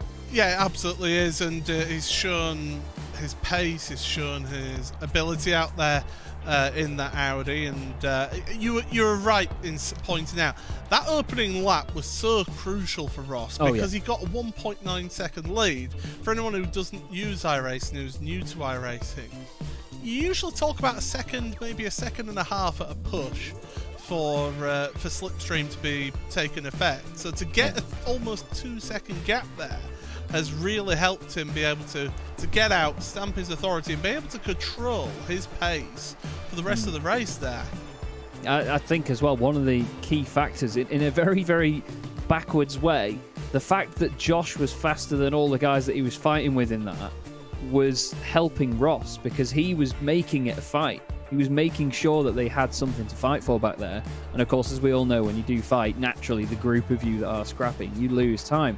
So I think the fact that Ross was picking them off one by one to try and get to Ross, now Josh was picking them off one by one to get to Ross, if I said that right, it was actually holding them back from doing so. And I mean, at the end of the day, you're a racing driver, you can only push forward, you can only try and take more places. So you can't really blame Josh for doing that, you know. But either way, mega stuff from Ross, mega stuff from Josh as well. Fantastic drive, and I think we saw a very nice, clean race there. But of course, one more to go, more 40 minutes coming up. Absolutely, yeah. So make sure you stick around, because after the break here, we have got race number 2 of the evening, a 30-car reverse grid. Who's going to end up being the winner? Well, we shall soon find out. Stick around and please enjoy the products that are about to be advertised.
Here we are. Thank you very much for sticking around for race number 2 of the evening of the Freem UK World GT Championship, also in association with Pure Sims and Simortal here on RaceSpotTV. I just want to give a quick mention as well to the lovely people from ATVO as well, who helped develop our new graphics overlay as well. So thank you very much to ATVO. Also Istvan Ballo, TrackCams22, and Tyler Maxim for some of our onboard shots as well. So thank you very much to those for supporting the broadcast. But my name is Paul Smith. Alongside me is Chaz Draycott. And we've only got about 40 seconds before we're into the grid here. So very briefly then, Chaz. Second race, half of the grid is being reversed, and we've got quite cool track conditions out here as well. Yeah, it's probably a very welcome sight to a lot of these drivers. 25 degrees air temperature, 27 degrees track temperature. That is going to be an absolute blessing. What we discussed earlier on was the fact that this circuit, it's not the grippiest of circuits anyway, but when it gets hot, it's even worse. The cars feel horrible around this track, and it makes it a real challenge. And it shows you the drivers that know how to handle the car at its worst, and the drivers that are just used to doing it in optimal conditions and going for those fastest lap times. But yeah, these guys will be very pleased to see that, as we're just about to go to the grid now for another 40 minutes. Yep, certainly are. Let's bring the grid up on screen. There we go. Daniel Crossley then. Pole position for the Pace Works Esports by Crep Coffee, ahead of sharing the front row with Adam Hedgecott from Boosted Support Bubble. Ashley Sutton third, ahead of Lee Berridge with Alex Nella and Kenneth Ostfall. Andy Archer then with Ben Gregory, Matthew Doyle and Mike Horder, ahead of Tom Jacobs and Jesse Jones. Pete Harrod and Tom Dadswell, along with Jonathan Foote, Sebastian Hawkins, Adam Watson and Chris Wood round out your top 18. Paolo Munoz, David Baker, Andy Shield, Jake Blackhall, then Oscar Koper and Matthew Turnbull down to 24th. We then have Ben Palmer in 25th place ahead of Mark Fletcher with Nickel Foggy and Michael Evdoka, two Pure Sims cars on row 14. They've got Josh Thompson and Race 1 winner Ross McFarlane behind them in 30th. We then have Carl Moore and Brian Loynes with Simon Field alongside the Simortal driver Michael Blake. Chris van der Ness is just behind him with Mark Woodhouse, followed by Stephen McCaffrey and Matthew Bunn. Then we have, behind Bunn, we have Nunnan. And then you've got, of course, Lars van Rijn, always very interesting to watch, in 40th position. He's then followed by Jason Rowe and John Roberts in the boosted motorsport machine. Simon Neller is 43rd with Chris Byram at 44th. James Whitehouse 45th. Jeroen Kaiser 46th. Ethan Bass and Paul Webster share row 24. As we carry on, Sean Gardner and Jason Hodgson ahead of Tom Bingham and Tom Stevens. Sammy Bytorp and Morgan Butler, along with Lewis Archer and Liam Atkins. Simon Underhill, Kieran Chung, and then the final row of the grid, row 30, Luke Hobson and Ross Nicholson. Still great to have 30 rows on this grid. And at the very front of it, Paul, on that front row, is nothing other than a Ford GT GT3. Amazing. So here we go then, Jun Sao. Be careful, don't go too early. Don't go too early, because the pace car, as we saw in race 1, it takes a while for it to head onto pit road. I could tell you from bitter experience as to getting onto the throttle at Jun Sao and then be halfway through this corner that they're going through now and seeing the pace car and having to absolutely anchor on. Fortunately, there wasn't a massive accident, or else I would have been in serious trouble, but it can happen here. So quite wisely, waiting. They're waiting, and they're going to get on the throttle now through the final curve, and it's going to be green flag in the air for another 40 minutes of action here in the World GT Championship. Fantastic shot of them all filtering through down the straight. Ash Sutton was on the lights straight away, flashing Daniel Crossley, trying to put him under pressure. He's got two of the boosted cars in there. That is Adam Hedgecott in front of him, Lee Berridge behind him. It's all 2x2. We've got Jake Blackhall dropping down the order. Matt Turnbull, there's a number of cars off. Oh, they're all Pure Sims cars as well. Oh. There's a BMW around as well. There's a couple of cars at the back. It seems like everybody's managed to recover, but there was a bit of a stoppage at the back. Looks like it's sorted itself out there. But yeah, a number of Pure Sims cars off the circuit. And what's happened to Crossley? Has he got to slow down? Oh, no, they've thrown the safety car. Safety car called.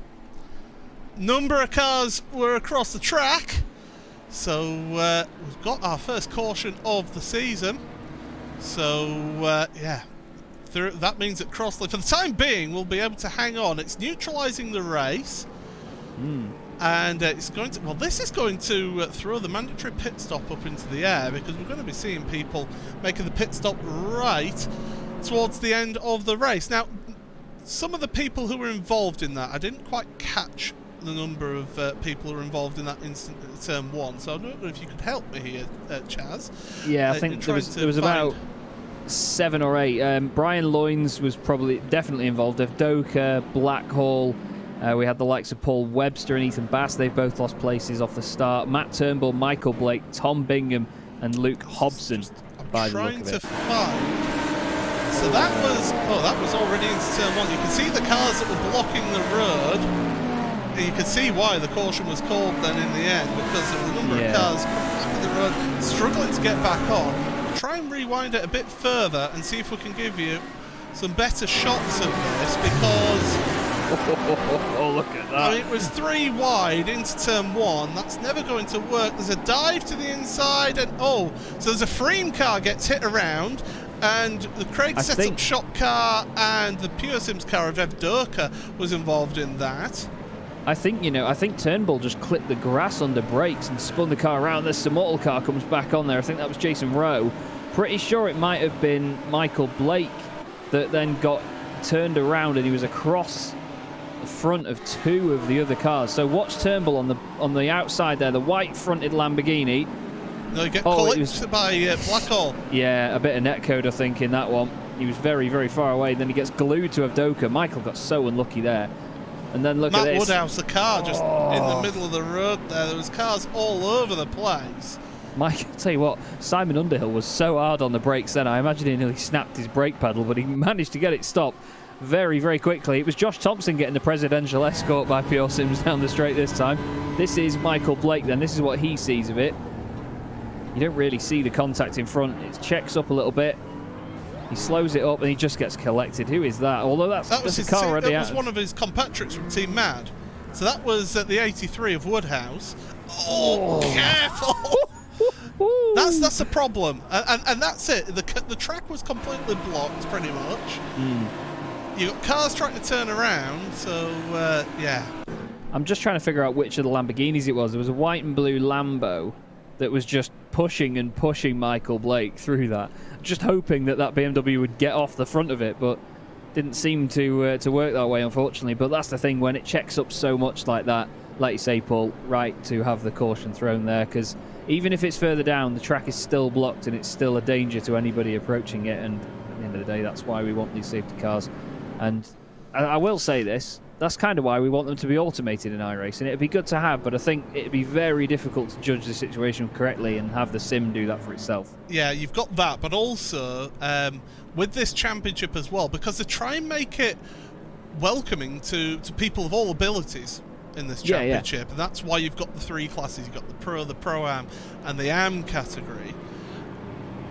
When you've got this championship, they have only in the endurance race. Now, here's the question. Last season we got thrown by this. It was only in the endurance races that they have the fast repair, the free repair available to you. What about the feature races? I don't know if you've got the rule book at hand. I will grab it and I'll have a look. Have a look through that and see whether you do get one of the fast repairs here in today's race. I'm trying to have a look through what I can see. Yes, there is a fast repair available. So when you get something like this, where there's a situation where you've got drivers get caught out, as Ben Palmer comes onto pit road, so I think he might have picked up some damage. It's giving these drivers an opportunity to get some repairs done to that car and keep them competitive in the race. Yeah, definitely. I think at the end of the day, it's just it makes it all fair, and I like the fact that they do that. You know, this league over time has become more and more welcoming, and it's become just more and more fun. You know, we've had seasons of this before where a lot of the cars and drivers that have been involved, and you know, some of the balance of performance. Sometimes it's not down to this league, but obviously with iRacing, it's been a little bit I'm on and off. I've been drawn to the front two because Ashley Sutton is getting right alongside that Ford at times, and as if to say, "Come on, hurry up! Yeah. I'm coming through. You might as well make it easy for me." This is the thing, though. This is what Ash does best, isn't it? Mind games. You know, he's not a two-time British touring car champion for nothing. It's having the mental ability to get into the head of your opponents. We've seen him do it before in previous championships. He's been up against the likes of Nickel Foggy. I mean, it'll always stay in my memory, the legendary fights that Ash and Nickel used to have in this championship. The Mercedes of Nickel Foggy, the Northern Lights racing machine, and Ash's CQR Race Hub bright red Ferrari at Road America. One of the greatest things I've ever seen. Every single lap, they just completely swap places time after time. Ash would have him in the corners. He'd be an absolute demon on the brakes, as we all know he is. And then Foggy would just straight line it past him down the straight, just like a freight train. And it was just such an amazing dynamic. And again, Ash is just showing us exactly why it's great to have him in these championships. And of course, he's been a humongous supporter of the World GT Championship. Pure Sims, of course, his esports team. So he is very much on board with this. And as you can see, flashing the lights, just little things like that. You'd think, oh, it's only a virtual flashing the lights. It's only in your virtual mirror, but it is just as distracting, isn't it? It certainly can be. Sutton right up to the rear bumper of that Ford GT. Now, you want to give yourself just a little breathing space to be able to react. And the Ford now just He's telling him. Yep. He's saying, stay back, lad. Well, here we are then. The lights are out on the pace car, so we are going to go green. It's single file restart here, so hopefully it should be a little bit cleaner down into turn number 1. He's very close, though, isn't he, at this point? Yeah. Still very close to that pace car. Do you know what? I think Crossley's doing a good thing here, not giving him the opportunity to get a slipstream. Yeah, that's a very good point, actually. Pace car's in. Ash goes and he played that all right, to be fair.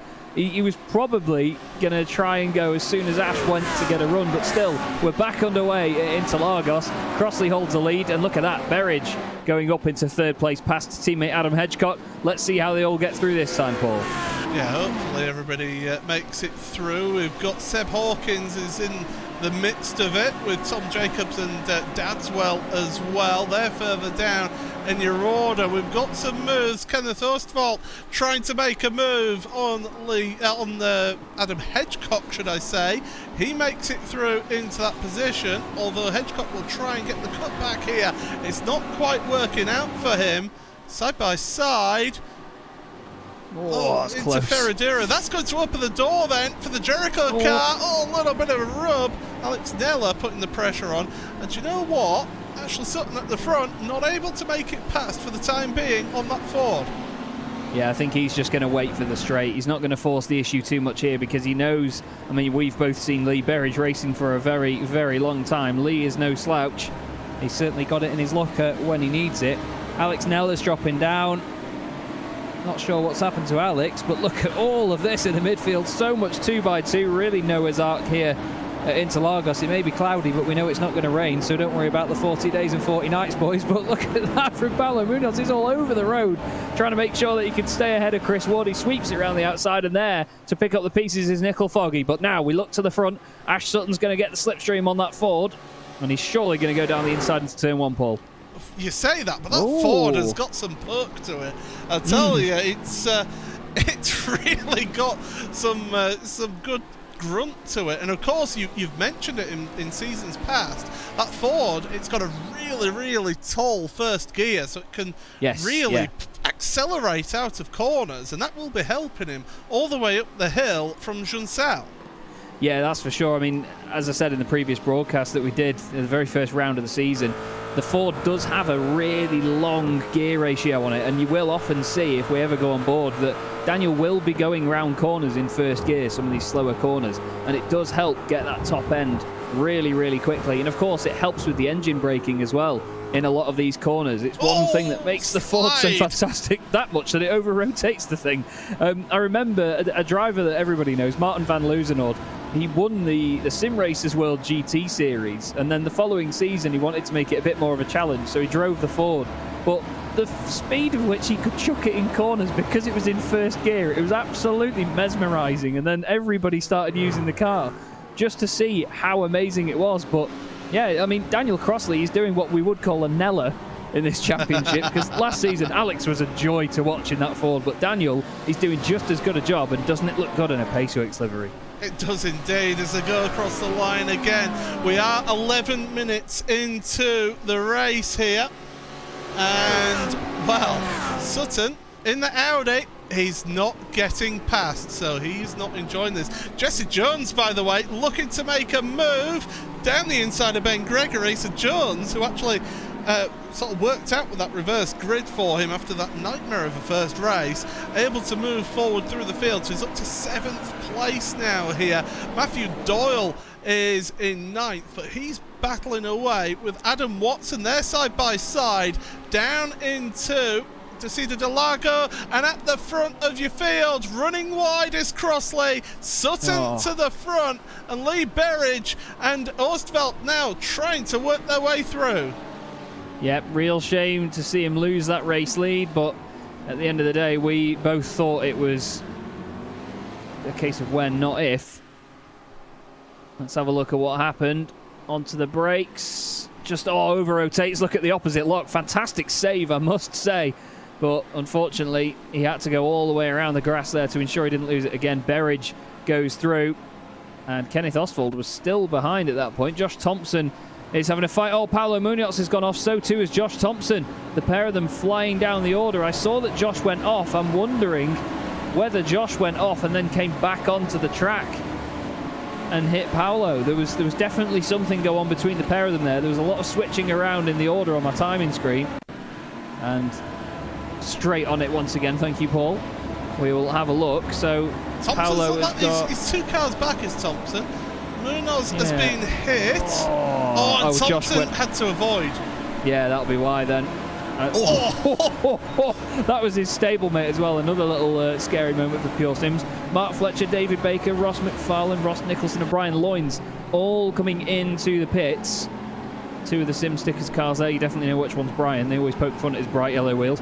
But there is the other Craig setup shop Pure Sims machine. Jake Blackall's beautiful Lamborghini. In front of it, the art car. He's already pitted, has Jake. That's an interesting shout. Yeah, because he would have got that pretty much for free, wouldn't he? Basically, with the pace car coming out, the number 46 that's in there as well. That's Lewis Archer. Lewis Archer, that you can't miss that car, can you? Really, the Cuda Motorsports car. I was going to call it the Art car, but I think I call it the Arch car. Oh, that's going to open the door now. Matt Turnbull looking down the inside. He nearly turned the bull, didn't he? The Lamborghini nearly getting poked in the rear there. Oh, there's a car around in front. And who is that? It was it's upside down. It's Morgan Butler. There's a Immortal car going right across the grass there. Michael Blake, that was. Only Morgan could end up to get an Audi upside down at that sort of speed. He's with his stablemate Matt Bunn, one of the team admins. Don't bully your youngest driver, Matt. What's happened here then? Morgan's gone a little bit wide. He's lost it in the corner. And then bang! Nothing that Century Sim Racing car could do there. No, and then one of the other Lambos in front got a smack as well. One of the other white and blue machines. That was just... that was pretty bonkers, that. It all sort of concertinaed very quickly. But that's the thing around here at Interlagos. It can do that very, very quickly, can't it? Certainly can. Cars on pit road. Andy Shield in the McLaren, along with Josh Thompson. So Thompson deciding to take the pit stop now. That's going to put them right out in the middle of it all. It's a big gaggle of cars here that are working their way through. I must admit, I quite like the simple Sim Sports livery that Andy's got on that McLaren this season. It used to be a lot more jagged in previous seasons and a lot more sort of splinter camo based, but it looks a lot nicer like that, I think. It's nice and simple. Well, there's the other Ford. I was going to say, something that's not simple is Ethan Bassett livery on his Ford as well. But he's going fishing for positions at the moment. But Josh Thompson is the one that's gone hook, line and sinker around the outside. Look at that. Trying to take that off Andy Shield as well. Again, Josh proving what he can do with that Ferrari, although he does end up in Chile and then comes back on circuit again. Manages to do it. Get out of the way. Get back to the 1970s. That's the big bully there of the BMW versus the little Ford. I mean, that Ford is tiny. It's falling backwards here in the battles, because now it's Tom Bingham trying to... No, Matt Fletcher, sorry, should I say, trying to work his way through all of that.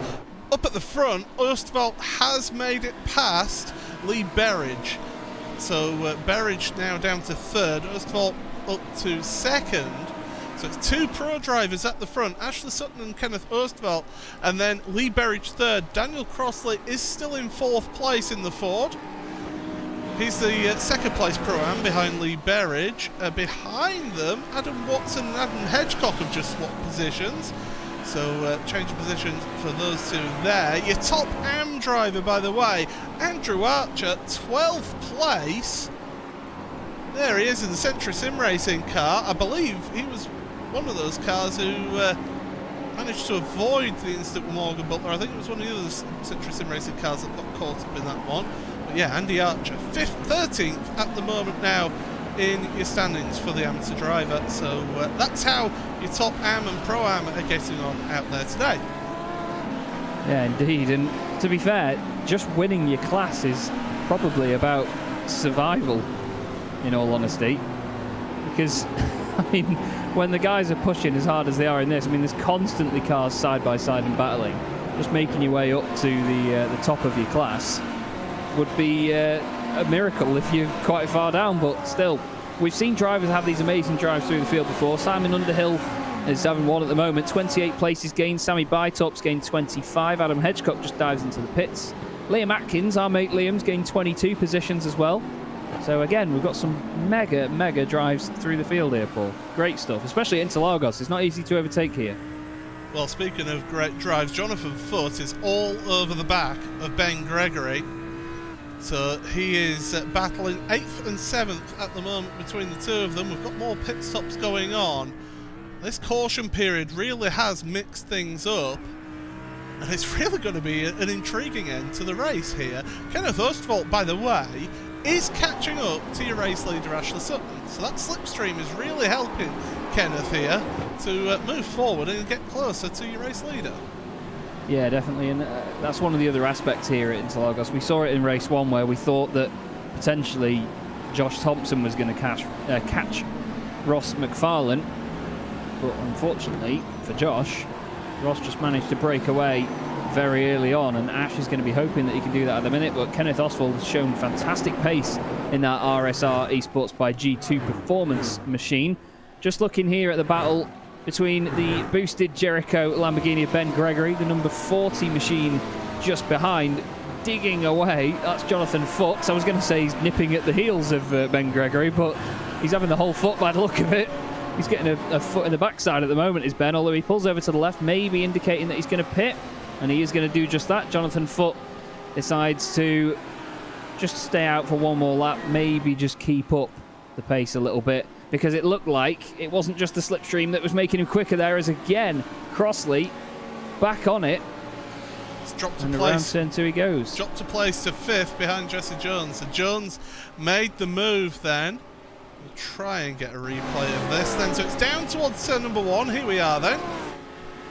And Jones will just look to the inside in the Audi, and Crossley, I think he's realising, do you know what, I'm in a really good position here as we reach the halfway point of the race. Let's get myself some good points and not get involved in any big squabbles here. Yeah, it's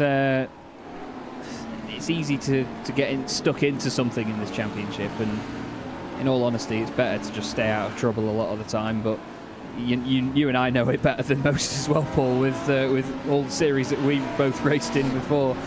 You don't really choose when the trouble comes to you or not in something like this. This is Lee Berridge. The trouble in this case for him is Jesse Jones, trying to go around the outside, won the very first race of the championship. Look at that commitment. That was beautiful, beautiful stuff there. It's not often that you get away with that, is it really? Especially in the R8. We know how much that thing likes to over-rotate mid-corner.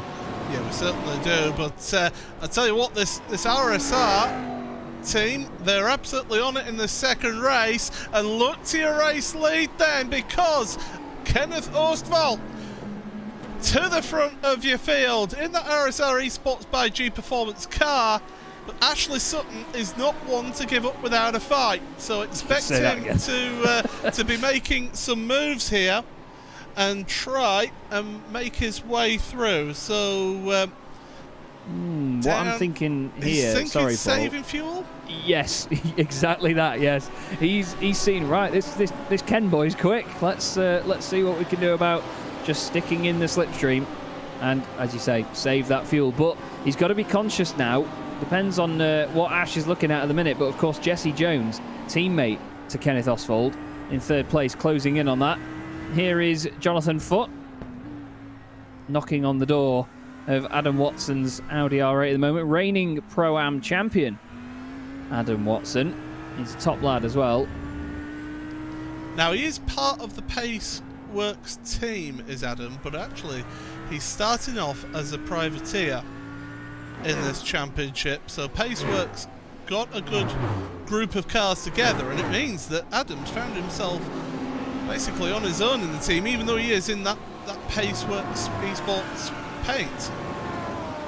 Yeah, very interesting to see indeed, actually. Maybe, to be fair, I know that some of these drivers and teams, when they do have more than 3 cars, which is the maximum you're allowed in the team in this championship, I know that some of them, they obviously try and split it up, as we see with Pure Sims. They have, I think, 3 or even 4 teams in the championship. I think maybe Paceworks deciding to share the points between their other guys, because they have a few of them that are in the pro class. And I mean, Adam himself obviously still in the Pro-Am this season. Maybe the other ones are just nominated to... Oh, Adam's is he? a pro, yeah. Ah, okay. Oh, yeah, of course, because he's got... Yeah, his teammate's the one with the yellow decals on. Apologies, I got them mixed up then. But, yeah, I think maybe they're just nominating some of the other drivers to be in there for the team's championship points, potentially. Nicole Foggy trying to work his way through and get ahead. Up to 19th for Nicole, ahead of Simon Underhill, the Nomad Sim Racing car. And he's yet to make a pit stop. Nicole Foggy has made a pit stop. Now, the best of your pit stop drivers is actually Ben Palmer, who had a 30-second pit stop whilst we were under the safety car. The question is, was it too early, and is he going to be able to save enough fuel to get himself to the end? Because you are fuel limited with this type of race. I'm wondering, because even when he came out earlier, they were still under pace car for another lap. So I'm considering that he could potentially make it to the end, or he's going to just try and gain so much ground at this point that it's a quick splash and dash. But as we both know, the pit lane is not a short one here at Interlagos. Of course, it is a fully fledged Grand Prix circuit, so it's not like you can sort of skimp away on a pit stop or anything. But it's not a Brands Hatch or an Alton Park, is it? It's a long pit lane here. Even pit exit, as we're seeing a couple of Paceworks cars coming out of pit lane, almost coming a lap down. It's a shame for them, for the timing of them coming out just behind, because they would have liked to have been in front of Lee Berridge to try and get involved in that battle for second place, and Daniel Crossley getting compromised by lap traffic there. Yeah, that's one of the problems. We said earlier, didn't we? Lap traffic could be an issue this evening. Through he goes. But yes, Hodgson in the Lamborghini just slightly getting in the way there. You could see the constant flashing of lights from the guys behind, but he's just getting mugged by all these Paceworks cars at the minute. Oh, no.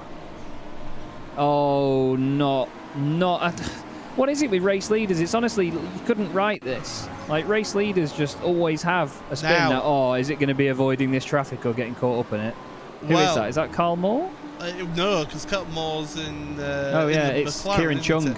Yep, and into the brakes. Oh, no. Just the slightest of contacts. Sutton has tried waiting for him, to be fair.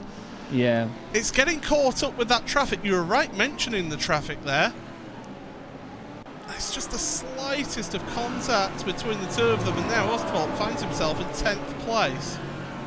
Such a shame for him, but like you say, Ash went to be at least a good sport about it and wait for him to at least recover, but he knew that at that point it wasn't really worth waiting for, because he was going to be spinning around for a long time. But to be honest, it was just, he was going a bit slower than he would have been because of the traffic ahead, obviously compromising for the fact that the lap traffic would have been slower than him. He knows that he was a lap down, and unfortunately Ash just didn't compensate enough for that. And when there was a bit of a check-up, it's just the tiniest of touches. I think Matthew Bunner's missed his pit stall by quite a margin, because I saw him doing minus 47 kilometres an hour on pit lane. So only Matt. I think he's been reversing in pit lane quite a bit. Nicole Foggy down the inside of Jim Whitehouse to gain a position there. So Jim doing a good job of this Liam in 15th place at the moment, yet to make a pit stop. You'd think if it got any more humid, he'll probably thrive in these conditions, Nicole Foggy, wouldn't he?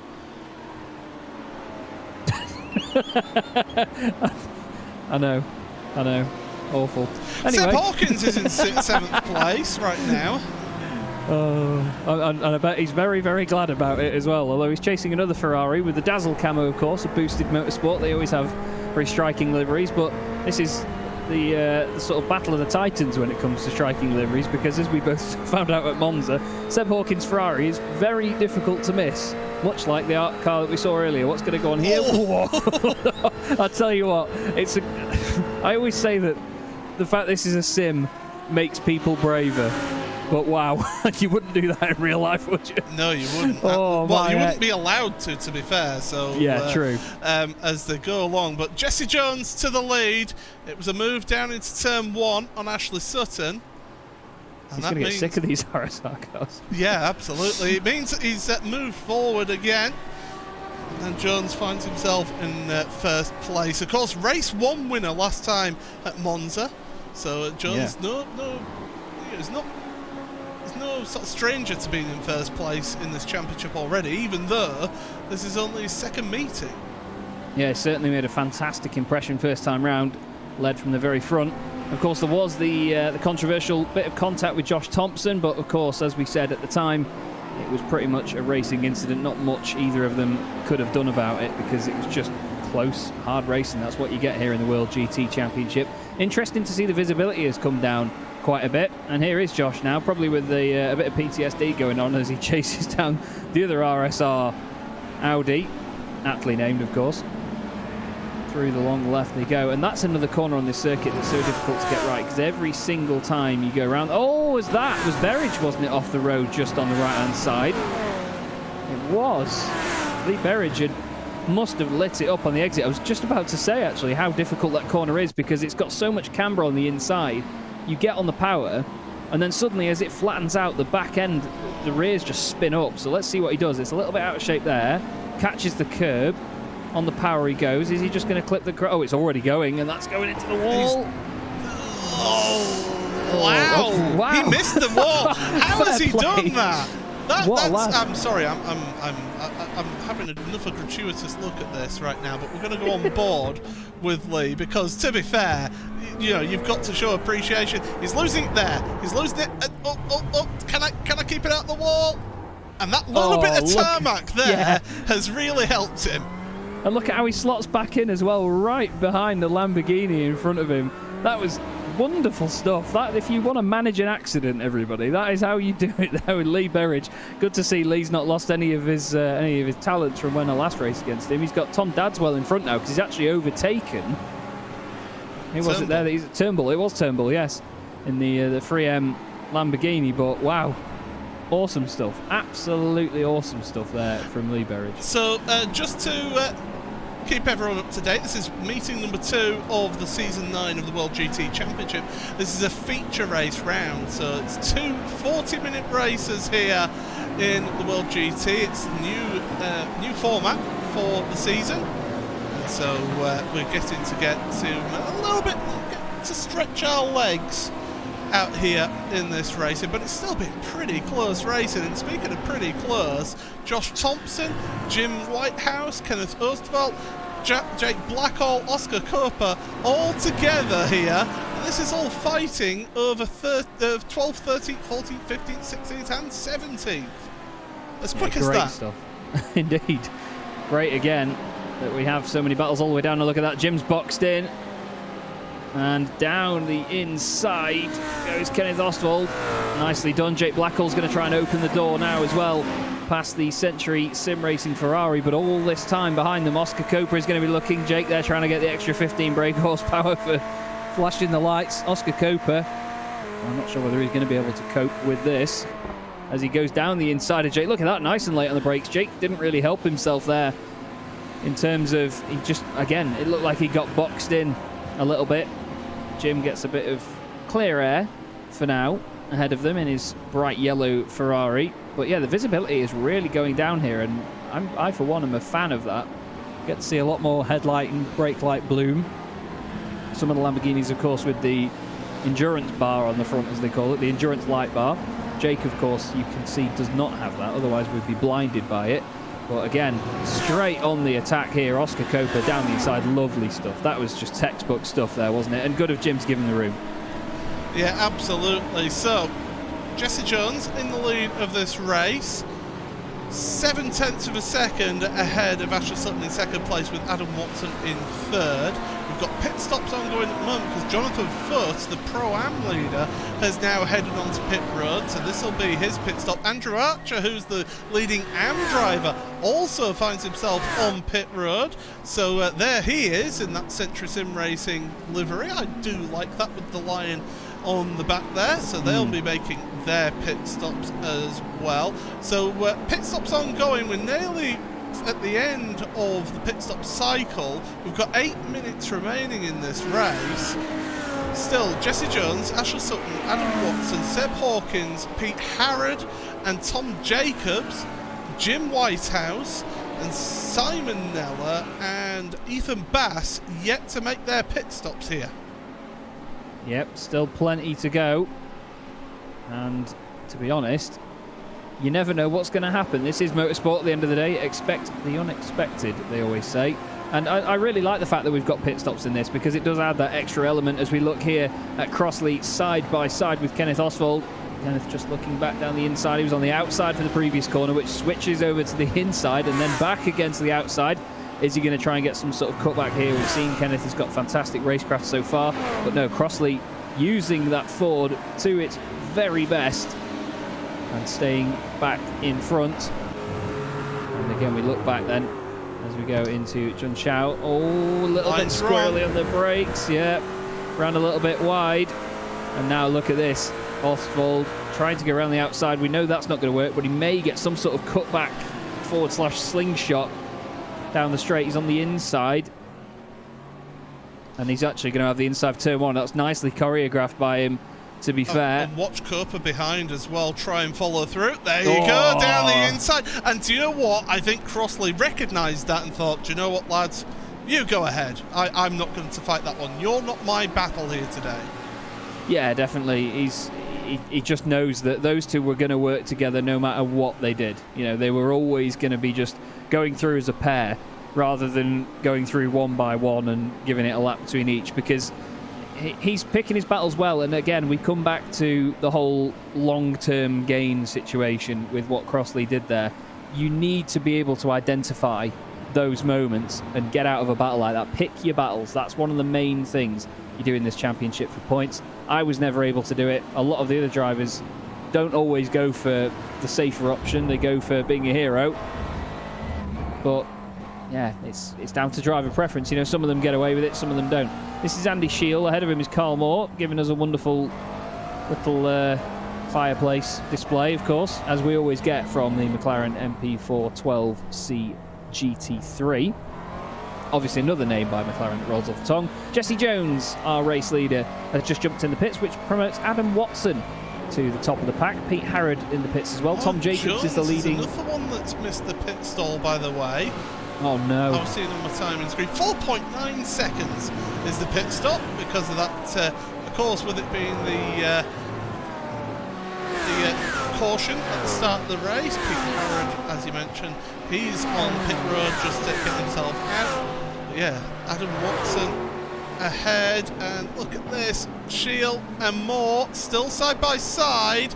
It's Moore just staying ahead for the time being. Now, where does Jesse Jones come out in terms of the battle with Ash Sutton? Behind. Sutton's ahead. Oh, there you go then. That is the big change, but that's the thing. We know how quick Ash is in clear air. And oh no! We've seen, that's the number 40 of Jonathan Foot. And he certainly has put his foot in it. Gets back on. I have a funny feeling he was helped around here. Yeah, it's a corner where you can lose it on the brakes quite easily, but get the right yeah, car, does, Paul. That'd be a good start. Where's Foot gone? I've lost Foot on my timing screen, so apologies, everyone. There he is. Right. Luckily, we'd taken it far enough back that we could find him. There we go.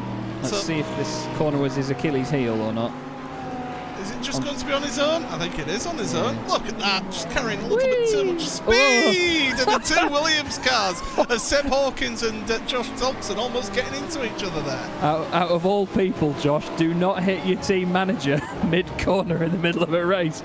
I mean, I've heard of don't hit your teammate, but for crying out loud, do not hit your team manager. Wow, that would have been a real moment to savour there for Josh, as Jacobs and Watson are in the pits, so rightly so. Ash Sutton back to the top of the standings. But now the interesting thing is, Paul, with just under 4 minutes to go, can Jesse Jones reel in that gap again? We saw him do it before. Look who's in third place and only 2.3 seconds behind. Ooh, Benji. now will Ben be able to have a look at that? 22 places gained by Ben, 23 places gained by Nicole Foggy, as with Josh Thompson as well. He's managed to get ahead of his team boss in Seb Hawkins, so that's good for him. Ross McFarlane, race winner from race 1, only up 15 places, up into 15th, so he said it might be a bit difficult to move through the field, and he's proving so.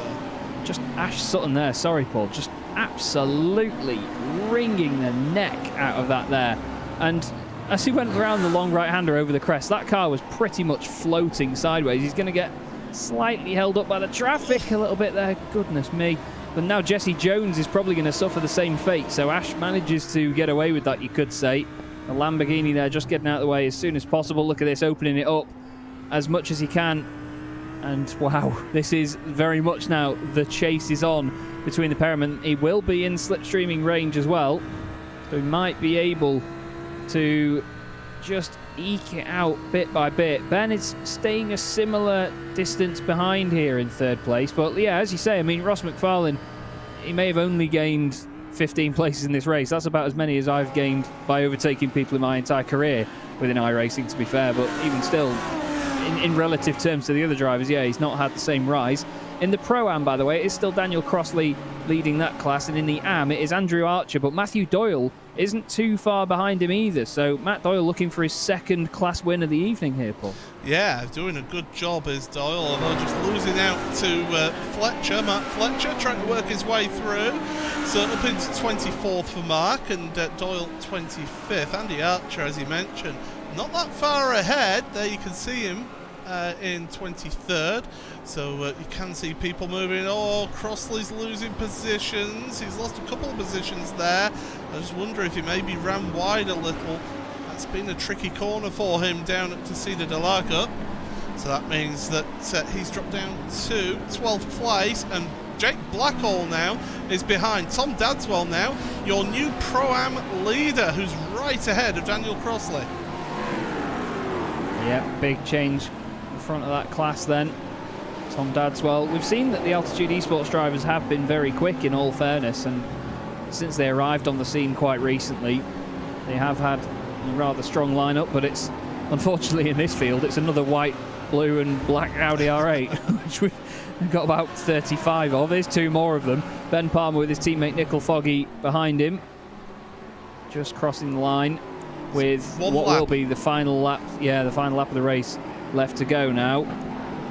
And oh, look at this, Seb Hawkins. Hello, sunshine. Have a sniff of that.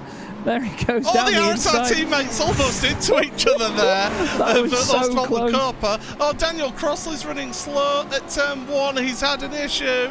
Oh, I think the wheels have fallen off now of his charge to try and work his way through. He's got Ross McFarlane working his way past now, so heartbreak for the Ford driver, dropping down the order. But still, Palmer made that pit stop under safety car, and well, he's found himself in a brilliant third place.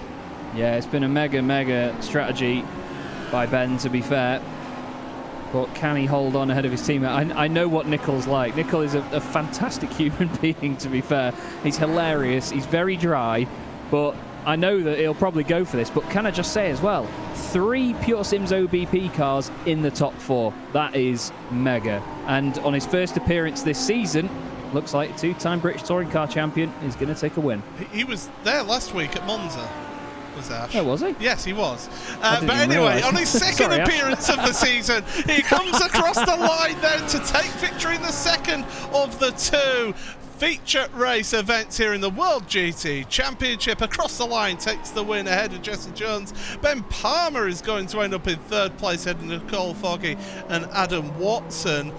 Cooper just ahead of his teammate in the end. Crossley 16th in the end for him. Still, the rest of them are pouring through. And oh, was that Crossley actually ended up way down? Yeah, he's ended up down in 20th place as Crossley. Oh no! I was wondering whether it might have run out of fuel near the end. Oh, Oh, that's Brian Loynes. Loynes. Oh. Well. Come on, keep it. You sit the landing. There you go. Go on, Brian. You can do it. I wonder if Crossley ran out of fuel. Yeah, that's what I was thinking. You know, when he was going slowly before, and Brian crosses the loins. I'll give him a 5.2 for sticking the landing. What happens here then? Oh, that was, who was that in the Lamborghini? Was that Simon Field? It was a Ferrari. Are you sure? I thought it was a Lamborghini. I that thought it was a turned in. Ferrari. So, Stewart's inquiry. Let's have a look. Oh no, it is a Lamborghini. I will take it back. So it's number 25. That is Simon Field, I believe, in that machine. We will check down the order. No, Simon Field is number 26.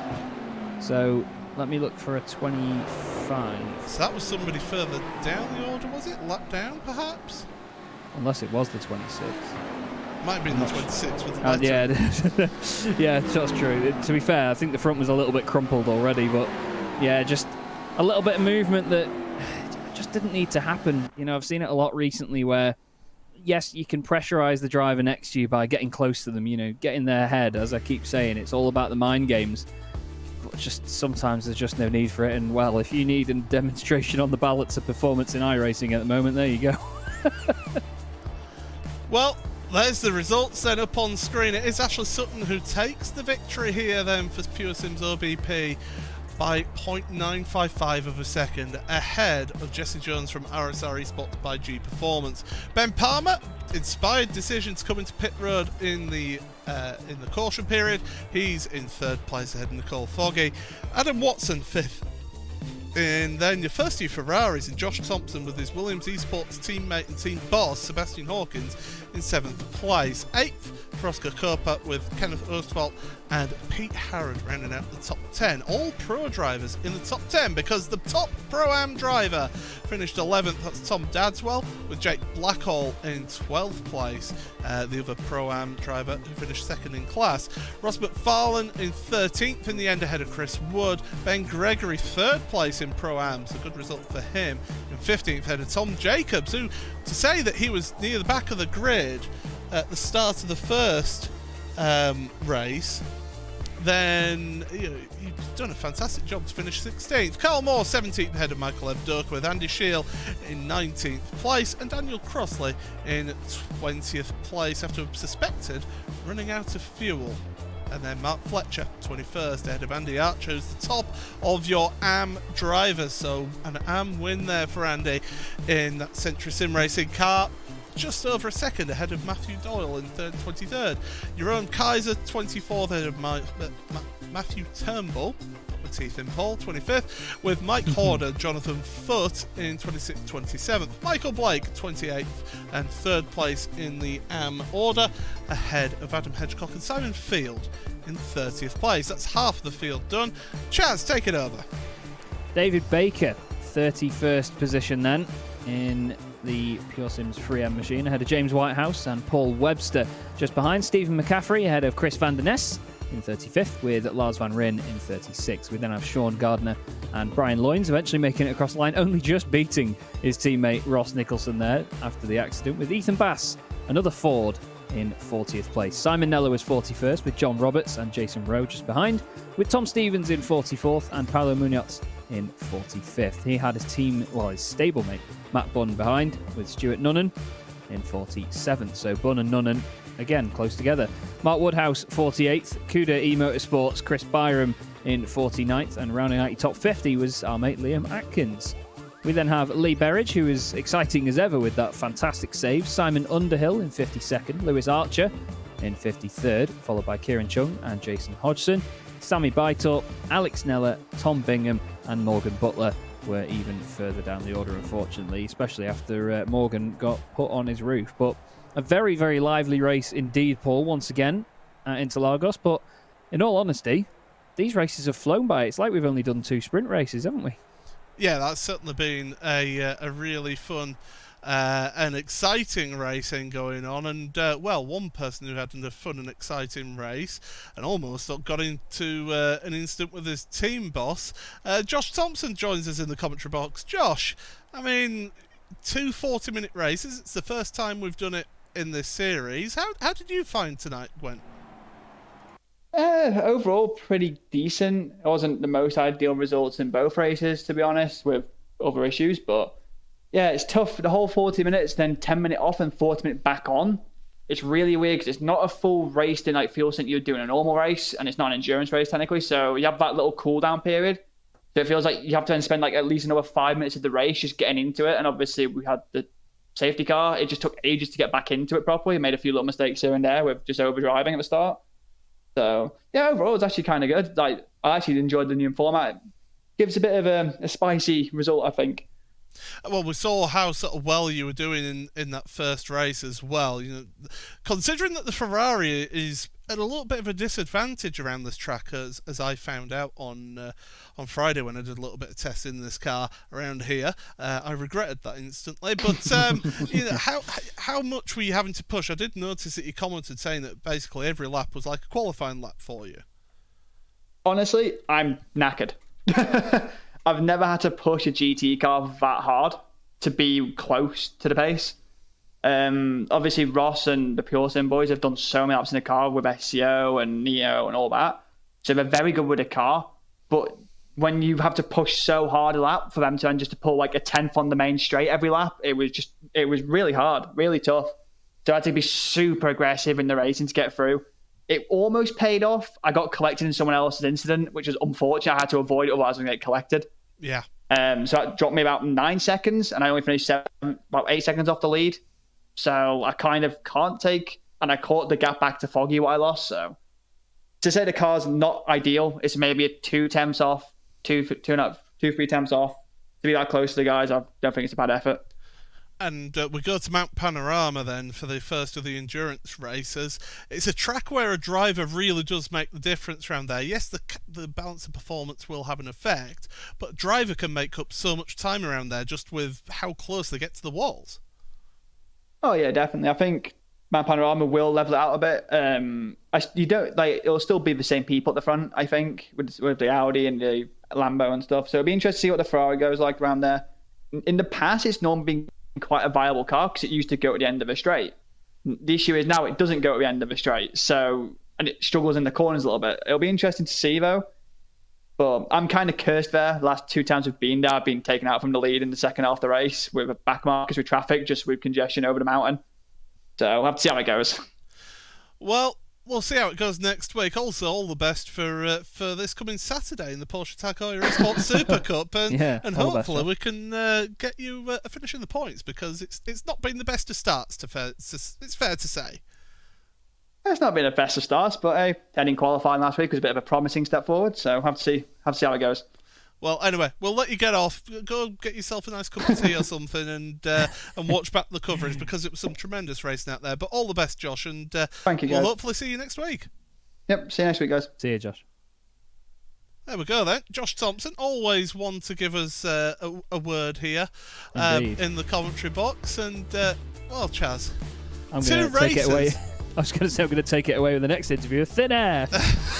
Absolutely nobody else in the interview room. Well, we've got a little bit of time here, so let's just quickly then talk about how this went then. 2 40-minute races. You said it right at the end of the results there. It was like we'd just had 2 20-minute races then. Yeah, it has. It was just amazing. Like they flew by so quickly. They must have flown by pretty low because I've grown a tuft over the course of the evening. But no, it was just great. It was, honestly, I genuinely thought it was like having just 2 20-minute sprints, because I would watch the racing, call it as is, as we do. You know, we get in our element when we do this sort of thing. We love it. But then you'd look at the clock and there'd be 5 minutes left and you're thinking, what? How? I mean, you could argue that the safety car broke that race up a bit, but even the first one, we went green all the way through. Yeah. And it was just amazing. And it's very heartwarming and very exciting to see that even though it's a 40-minute race, it's double the length of the sprint races that we have. So we end up with 20 minutes more racing over the course of the evening. Yeah. These drivers don't back off. These drivers don't back off one bit, and I absolutely love it. So yes, I am all for this new format. This is mega stuff, really is. Well, next week we head on over to Down Under to the Antipodean event at Mount Panorama, an endurance race around there. I mean, it's an hour and 45 minutes. We've got 2 mandatory pit stops. How are you seeing that one go? It's surprisingly a lot easier than you think around there. If you're one of those drivers that can get into a rhythm, that is. And when you're following cars in front, it's one of those circuits that really brings out the reserved racing driver in you. It tells you just the way that the mountain treats you and the way the car reacts. It doesn't say push, push, push. It says just try and clip that apex a bit more. Just try and brake a little bit later there. Only in certain areas and when you're not following a car too closely. When you are following a car, brilliant, fuel save, or just try and get past them down the Conrod, because let's face it, it's the easiest place to overtake on that circuit, or of course into the chase. But at the same time, I think that some of these guys, as I've just said then, they're not going to back off one bit. 1 hour and 45 is a long time to do it. But in all fairness, I think that there are going to be a number of drivers that do stand out in that, because as we saw last season, there are some of them that are just complete specialists at the endurance stuff. They know how to manage tyres, they know how to manage fuel. And again, we've got some more strategy to throw into it, so it should be a very exciting one indeed. Well, Chaz, we've got somebody to play with you here and have a word with you. Let's have a word then with the man who finished 21st in the end in that race, Matt Fletcher from Altitude Esports. Mark, Evening. Good to see you, mate. How are you doing? Yeah, I saw nobody else was in the mate room, and I thought it'd be rude not to come and say hello. Well, in all fairness, mate, you were very well in the thick of the action there, but only 20 more places and you would have had the win. How do you feel after that second one? Yeah, we tried something different. The Twitch chat was like, right, let's go and get a pit early. So we tried the undercut. It was going to work. I think it started a lot of people pitting. I noticed McFarlane pitted the lap after, and all those kind of guys. So it was definitely the right call. I just got caught a little bit unlucky. But back from 48th to 21st, it's even if it is a drop round, it's not a bad drop round. Yeah, definitely. And I mean, you say that you mentioned the Twitch chat. Now, I've seen people play Pokemon games doing what their Twitch chat tell them to, but I've never heard them determine your race strategy. That's a new one on me. But at the end of the day, you've got to do these things to try and get one over on the opposition. But like you say, when you're the car to pit first and you put your cards on the table, it's then easier for the other drivers to react to what you've done instead of them being the one to do it first, if that makes sense. That's sort of how it goes in these races, isn't it? Yeah, it was so compact. There were so many cars in such a small, obviously, space that, it was like, well, get out of it and try and pull yourself back through. And it was, it was definitely going that way. And how are you finding the Audi this season? Obviously, you saw that in previous seasons, I drove the Audi, and as much as it can be a joy, and it makes one hell of a noise, let's face it, it's got this very oversteery sort of mid-corner behaviour, or at least it used to. But have you managed to find a way to keep the thing stable, or does it try and bite you every so often? To be fair, we put a lot of time into the setups. Obviously I used to drive the Ferrari day in, day out. Yeah. It's a completely different beast to drive, but as well as I do, you have to be in the fastest car, and we've got some great people in the team that help me build the setups. Mm-hmm. And yeah, we put a lot of time in. As I said, I posted on the Discord because Tom, Jason, and Luke, they're doing really well in the series, and I said, by the time we got to Wednesday, we'd almost clocked up as a team 400 laps.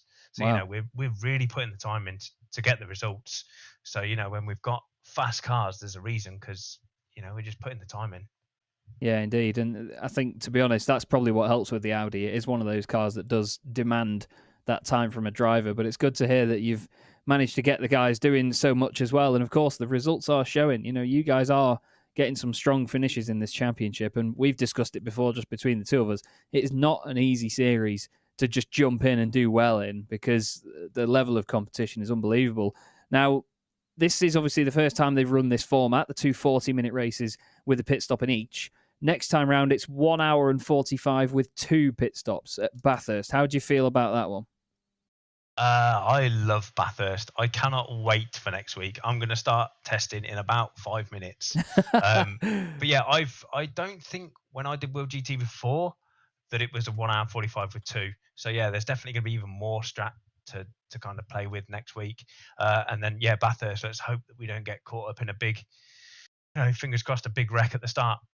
Yeah, indeed. That's it. Staying out of trouble is key there. Well, very well done again, Mark. Great to speak to you, buddy. Thank you, of course, for popping in and when there was just thin air to speak to. But before we let you go, is there anybody you'd like to give a shout out to? Yeah, obviously everybody in the team, everyone that helps make the setups. The car was mega tonight.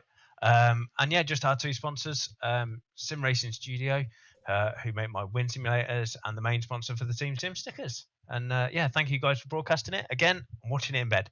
Smashing. Love it, mate. Well, thank you very much, Mark. Great to speak to you. Say hello to Kirst as well, and we'll see you very, very soon. Yeah. Good night, both. Thank Cheers, you. Mate.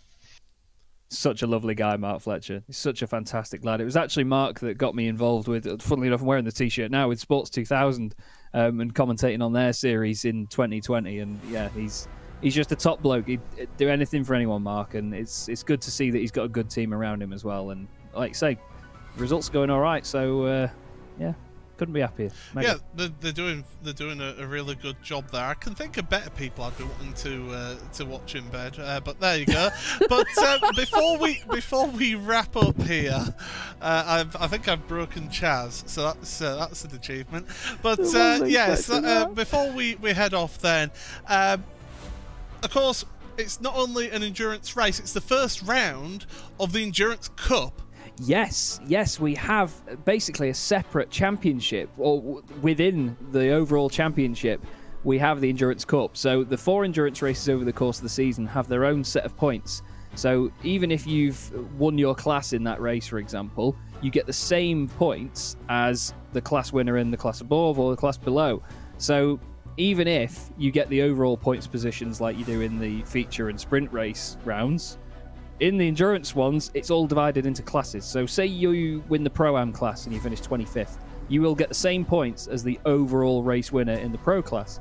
So everybody's got a chance of winning that. And as we said in the very first round when we discussed the format for the first time, that is just such a great little detail to add. I'm really glad that the guys have gone to that extent, and again, just making this league ever more versatile each time. It reminds me a little bit of how the old British Saloon Car Championship used to be, with the different classes. Yes. And winning the championship that way. But unfortunately, we have run out of time here for this evening. It's just worth mentioning, thank you very much to ATIVO for the graphics package that we have here on the series and all our RaceSpotTV broadcasts. Thank you also to Istvan Ballo, trackcams22.com, to check out his track cameras, and also Tyler Maxon for some of the onboard shots that you get on these broadcasts as well. I've been Paul Smith, alongside me has been Chaz Draker, and don't forget to make sure you follow us on the social media and all that. But until next time,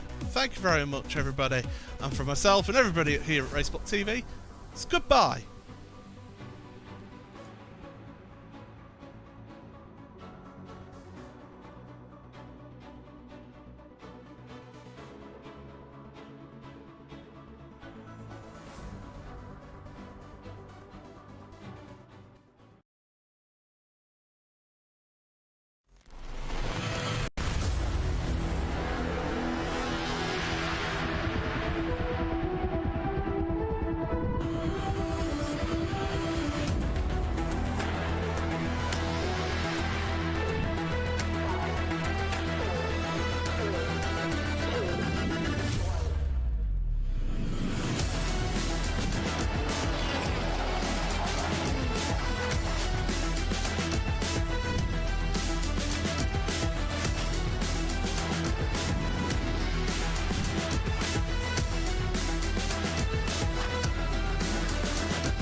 heart so full, I'm devoted myself to the night. There's no motive.